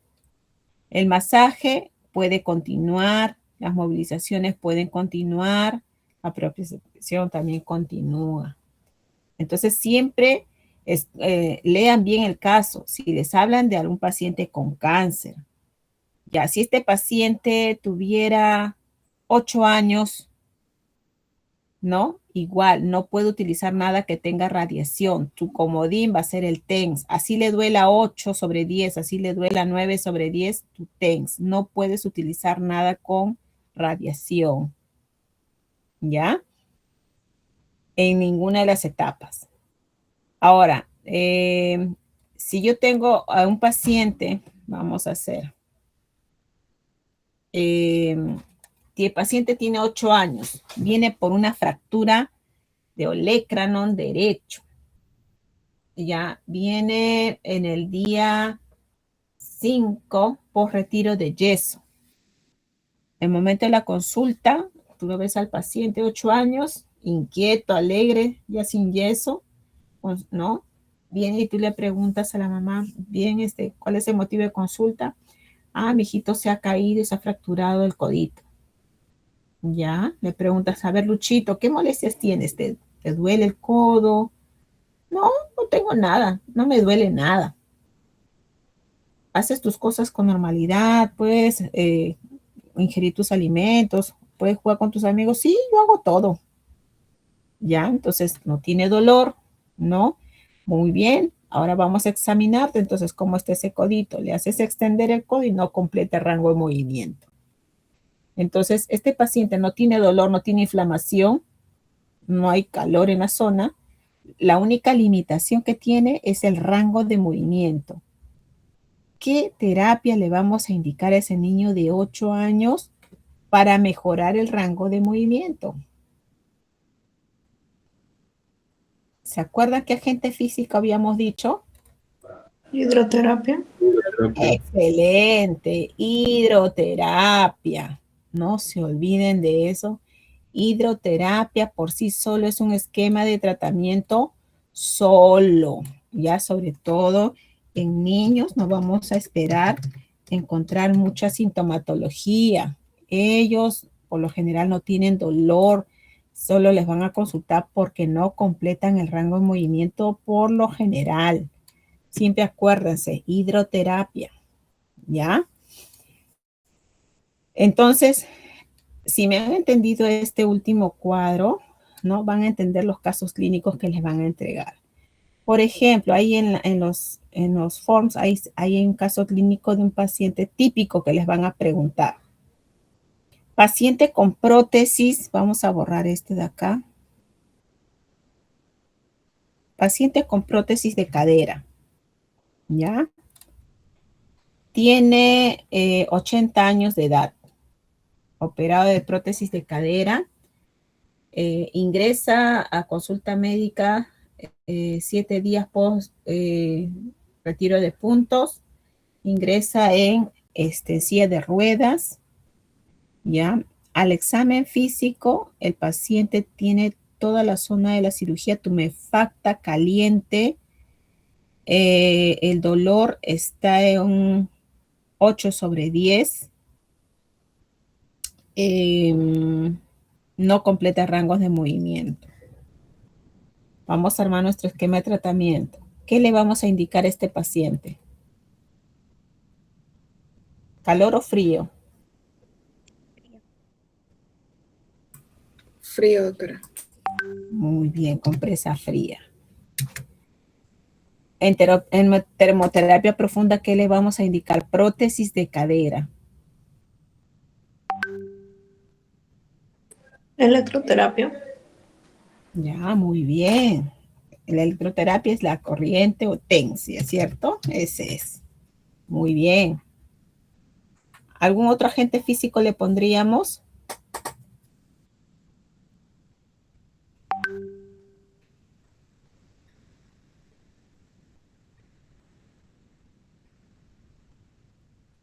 ¿Le pondríamos algo más?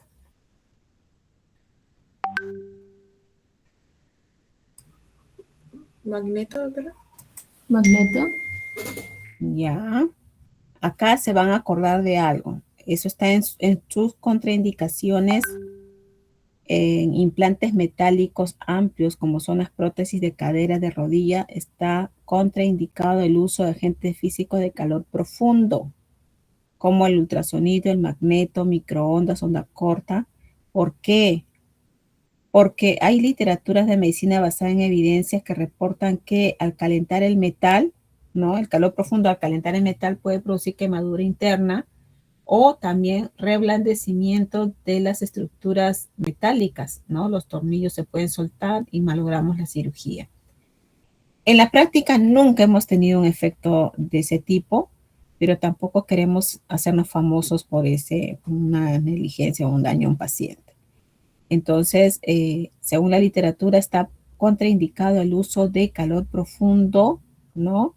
En zona de implante metálico. O sea, está prohibido que le coloques el magneto sobre la prótesis. Está prohibido sobre todo el ultrasonido, que es el que penetra más profundo. El magneto no penetra tan profundo. El ultrasonido es el que penetra muy profundo. Entonces, una de las contraindicaciones absolutas del ultrasonido es aplicación sobre implantes metálicos. Está prohibido uso del ultrasonido sobre implantes metálicos grandes. Cuando ustedes vean prótesis de cadera, prótesis de rodilla, una de las alternativas, ultrasonido, esa no es la clave. ¿Ya? Muy bien. Entonces aquí solo en las prótesis por lo general solo vamos a aplicar o compresa fría o compresa caliente y solo TENS o electroterapia. No vamos a poner ningún otro agente físico más. Los masajes, ¿sí? De drenaje, ¿no? Según como veamos, está hinchado, no está hinchado, ¿no? O de relajante si ya no está hinchado. Las movilizaciones, si mi paciente colabora, las activas o activas asistidas, ¿ya? Pero si no colabora, como es adulto mayor, puedo indicar también las pasivas en caso que el paciente esté muy restringido. Y, como les decía, a todos la propiocepción. ¿Ya? El paciente viene dentro de 3 meses, ¿no? Y de repente ya no hay aumento de volumen, no hay aumento de temperatura, ¿no? ¿Qué voy a indicar? El dolor ya es 5 o 4 sobre 10. Igual me voy a quedar solo con compresa húmeda caliente porque ya no está caliente ni está hinchado. El cambio solo la termoterapia superficial. En la termoterapia profunda me voy a seguir quedando con el TENS. En el masaje paso a masaje relajante. En las movilizaciones activas, activas asistidas y la propiocepción. ¿Ya? Si el paciente tiene ya 1 año posoperado de prótesis de rodilla, ya no le duele, no está hinchado, no está caliente, su única limitación es el rango de movimiento. ¿Qué le vamos a indicar? Hidroterapia. Hidroterapia. ¿Ya? Muy bien. Ahora, otro caso. Paciente con amputación de miembro inferior derecho por encima de rodilla por osteosarcoma. ¿Ya? A la consulta viene por dolor en zona de muñón. Hay aumento de volumen, hay aumento de temperatura y el dolor está en 7 sobre 10. ¿Qué terapia superficial vamos a indicar? ¿Calor o frío? Frío. Frío. La termoterapia profunda, TENS. TENS, porque tiene osteosarcoma. Ya, en los masajes, de acuerdo a lo que encontremos, si está hinchado, drenaje, si no está hinchado, relajante. Las movilizaciones también, de acuerdo a cómo está el paciente, si los realiza los ejercicios, activas o activas asistidas. Si está postrado, pasivas. ¿Ya? Muy bien, entonces acá ustedes tienen que revisar bien el caso clínico y busquen la palabra si es oncológico, si tiene leucemia, si es un niño, ¿no? Si tiene alguna comorbilidad, porque ahí están las trampas en esos casos clínicos. ¿Hasta aquí entendieron, agentes físicos? ¿Necesitan que les refuerce algo más?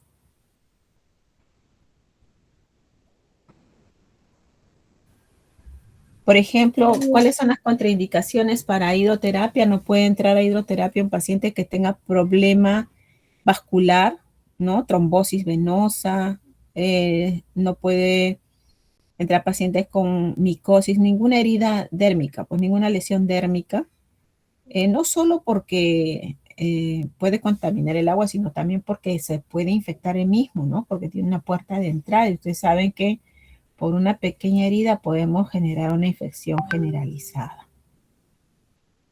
¿Ya? ¿Qué más? ¿Qué más? Sí, ya hemos hablado de esto. Esta es la onda corta que les decía, ¿no? Que tiene dos platillos y la luz central tiene que incidir en la otra. Este es el microondas, ¿no? Que tiene su efecto de, parece una pantalla, pero si es que lo pegas mucho a la piel, te puede producir una quemadura de toda esta dimensión. El ultrasonido se transmite el calor por medio de la conversión y necesita un gel agilante para poder ejercer su efecto. El láser, potente analgésico, ¿no? El magneto, reparador tisular, tanto para tejidos óseos como blandos. La onda de choque también es reparador, pero no es de primera elección. Nada más, ya. Acá hay preguntas. Este es el resumen. Esto sí les he pasado, ¿no, chicos? No. A algunos grupos les he pasado esta diapositiva. Ahora se los paso todos a...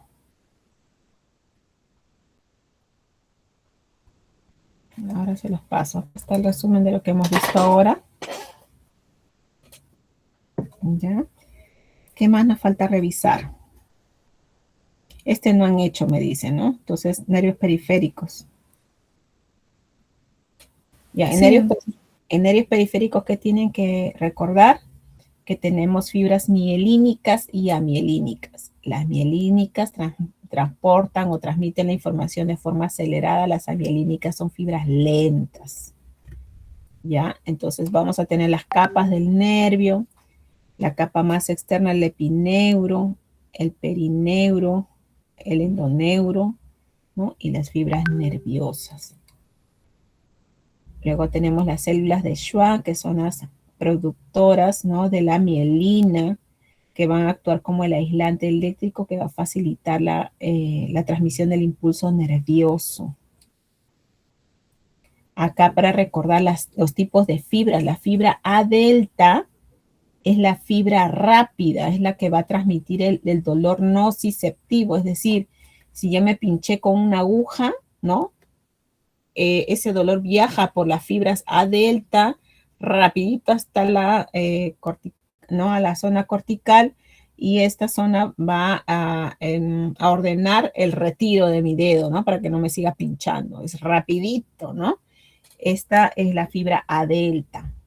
Mientras que la fibra C son las fibras crónicas, de dolor crónico, son fibras no mielínicas.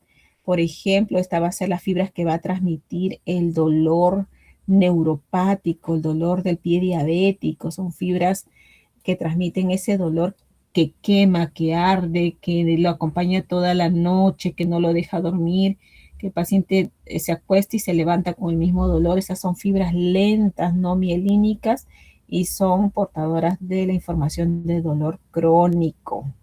Entonces, A delta, dolor agudo. Fibra C, dolor crónico.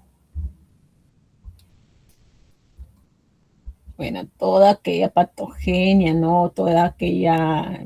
Aquel mecanismo que genera pues la alteración en la conducción del nervio, va a manifestar una lesión del mismo en diferentes magnitudes, ¿no?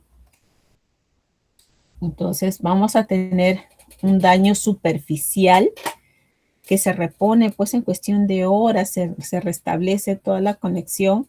Esta es una neuropraxia, ¿no? La cual puede haber un deslizamiento de la mielina sobre el axón, pero el axoplasma, las células de Schwann y el tejido conectivo están indemnes, no hay lesión mayor, ¿no? Por ejemplo, cuando tenemos una neuropraxia, ahorita, por ejemplo, como les decía, están adormecidos, esa es una neuropraxia, ¿no? Está adormecido por un momento, no sientes, pero una vez que ya dejas de comprimir, ¿no? Eso se recupera. A veces también cuando nos apoyamos mucho en el codo, estamos ahí, ¿no? Escuchando la clase, nos quedamos cuando queremos, ¿no? Movilizar el brazo, no podemos, es que nos quedó adormecido, ¿no? Una neuropraxia, pero se va recuperando. La axonomnesis es cuando ya hay lesión axonal, ¿no? Con desmielinización, pero el tejido conectivo y las células de Schwann aún permanecen intactas, o sea, no es una ruptura completa. Hay ruptura de fibras, pero no completa. La neuronesis sí es la lesión completa, ¿no? Se corta el axoplasma, la mielina, las células de Schwann, tejido conectivo, ¿no? Entonces ya no se va a recuperar no pronto ni tampoco en su totalidad, ¿no? Va a dejar secuelas. Este es de, sobre todo el dolor crónico, ¿no?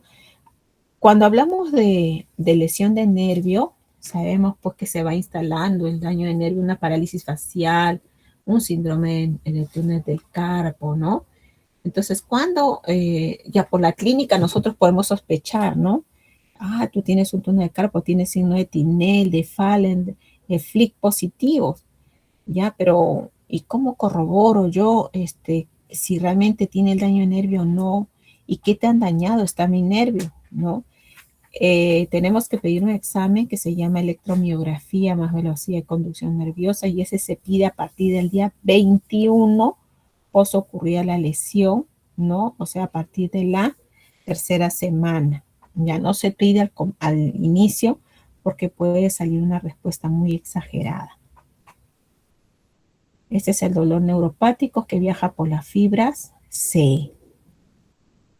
La parálisis facial, ¿no? De tipo allá, acá en los nervios, por ejemplo, les van a hacer estas preguntas, ¿no? Por ubicación, por dónde circula, por ejemplo, los nervios, por dónde transitan los nervios. Si estamos hablando, perdón, a ver.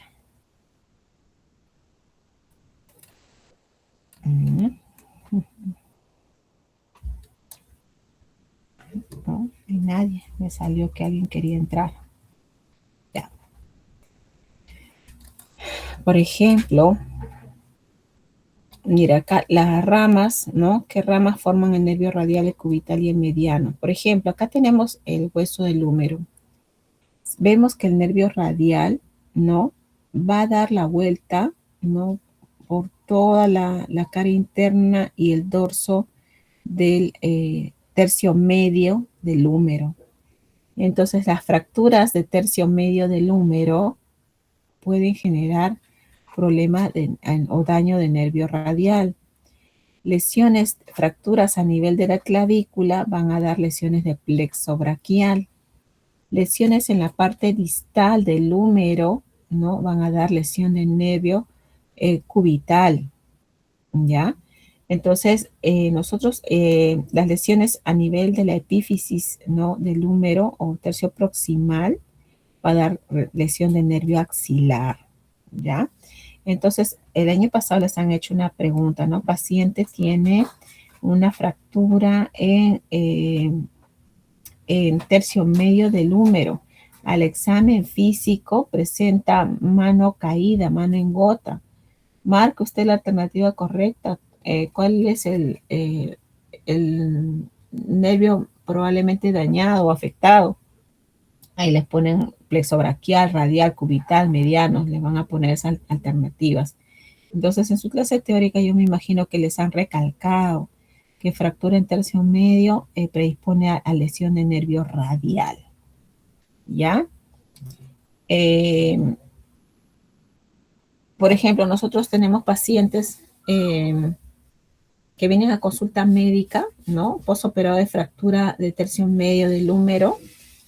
Y como están con su cabestrillo, a veces el paciente ni cuenta, se da pues que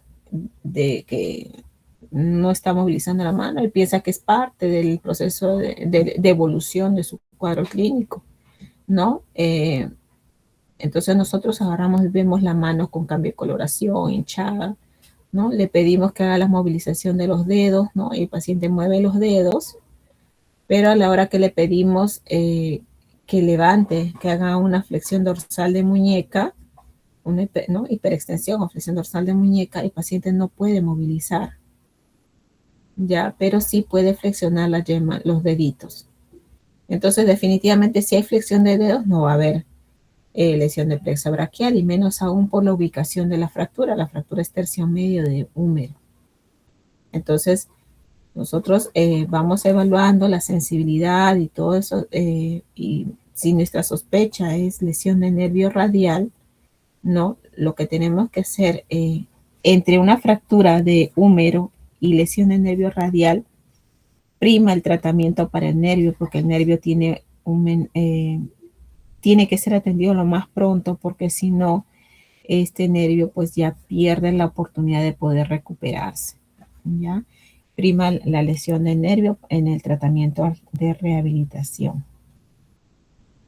¿no? Acá está la fractura de tercio medio de húmero, mano caída. Por lo general los pacientes vienen así, ¿no? Entonces hay que trabajar de forma pronta en la estimulación,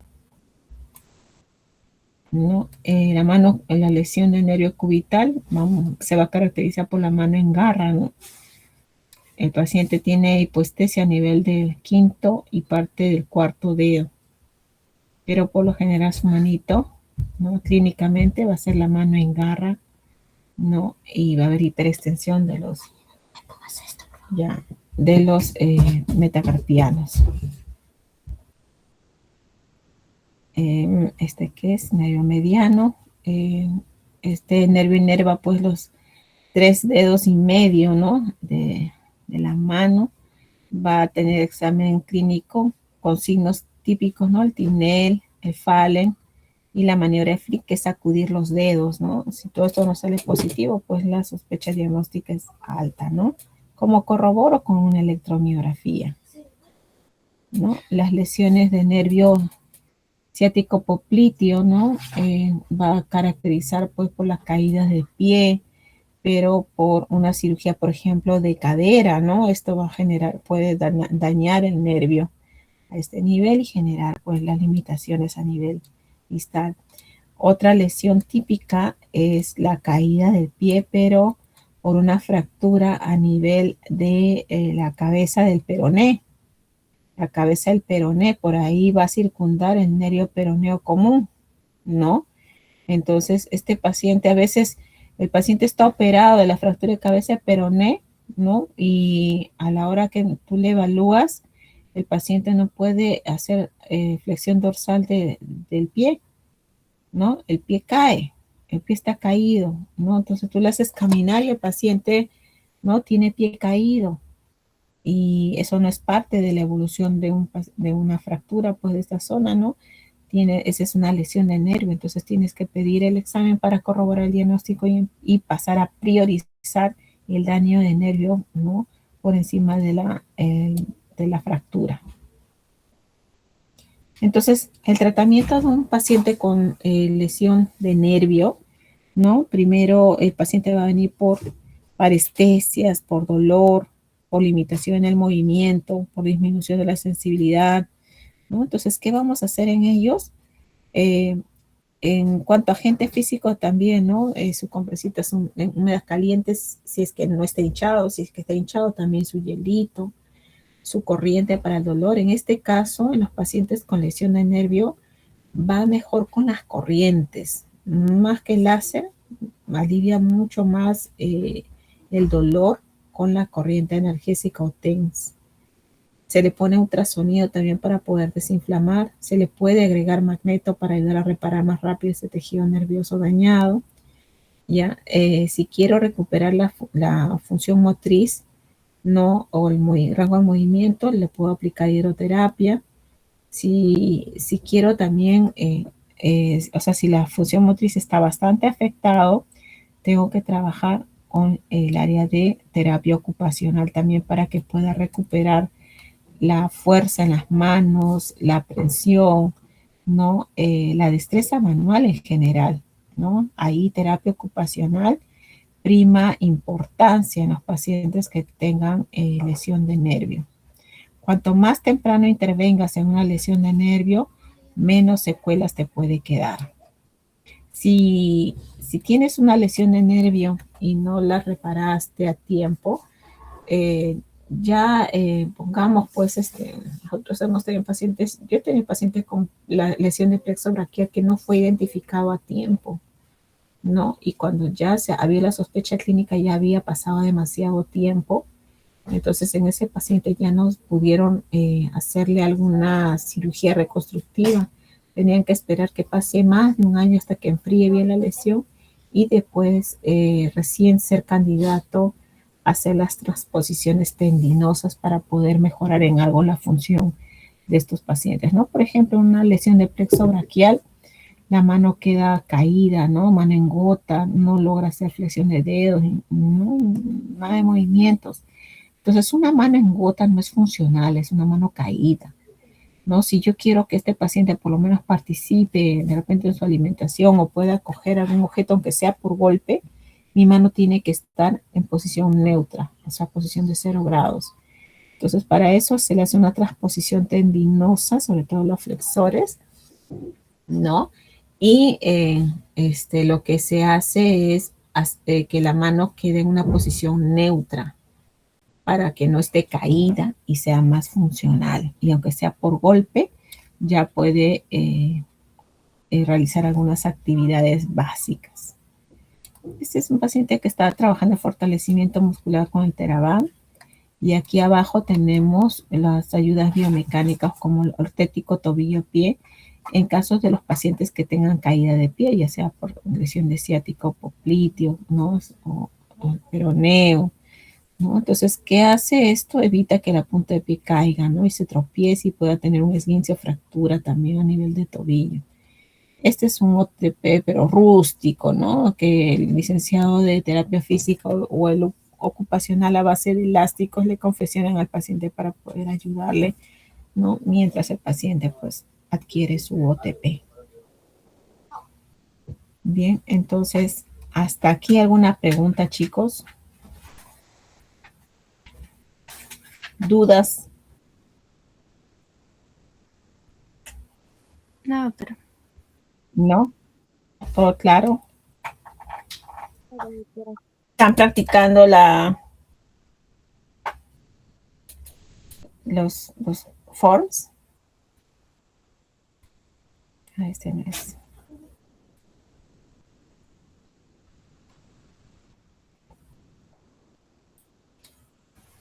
Sí, doctora. Sí. A ver, vamos a ver. Voy a dejarles de presentar y vamos a ver este.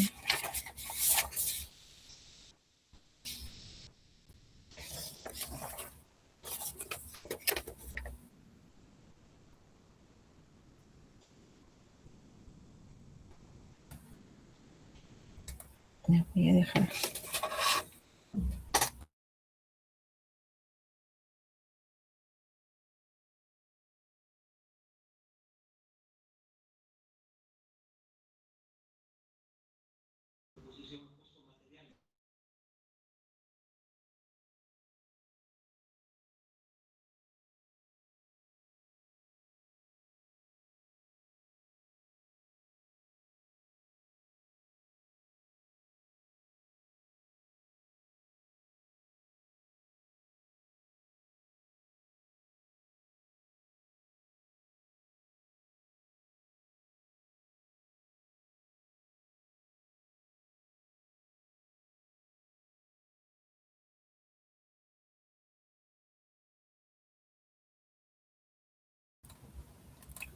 A ver, chicos, vamos a ver algunas.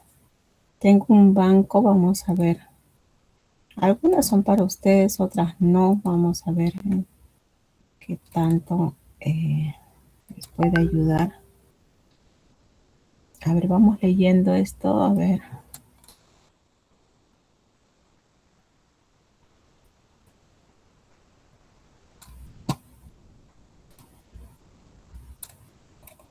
A ver acá. A ver, el nervio periférico, ¿ya?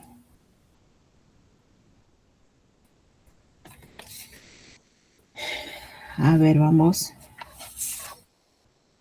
Tema 4 dice. Nervios periféricos. ¿Cuál marcarían ustedes?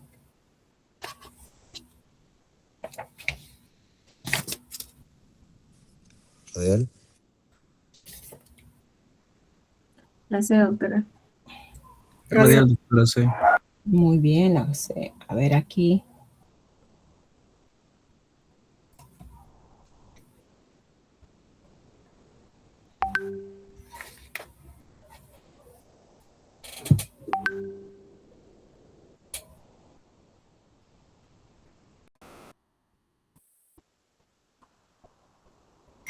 La C, doctora. A ver, dice, el paciente presenta atrofia de la eminencia tenar e incapacidad para poner el pulgar. Primer dedo de quién es, primer, segundo y tercer dedo de quién es. ¿Quién inerva? Mediano. Ah, ya ve, tienen que leer bien. Nervio mediano. A ver acá.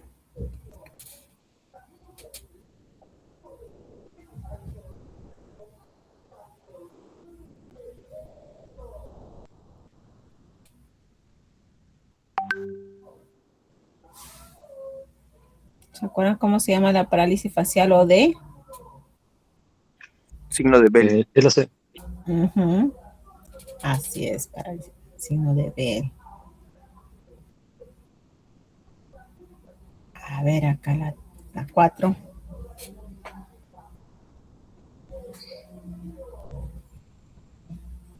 El dolor quemante, dolor urente.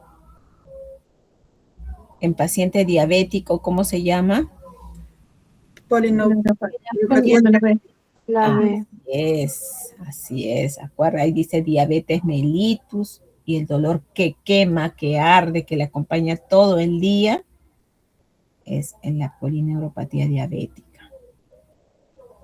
La 5.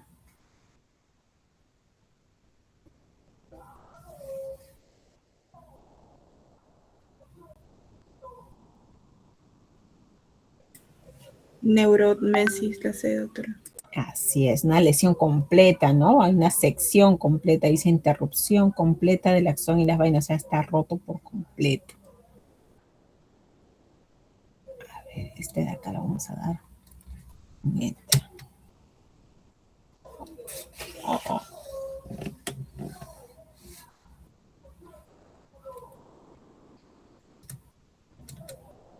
Ya. Vamos a ver.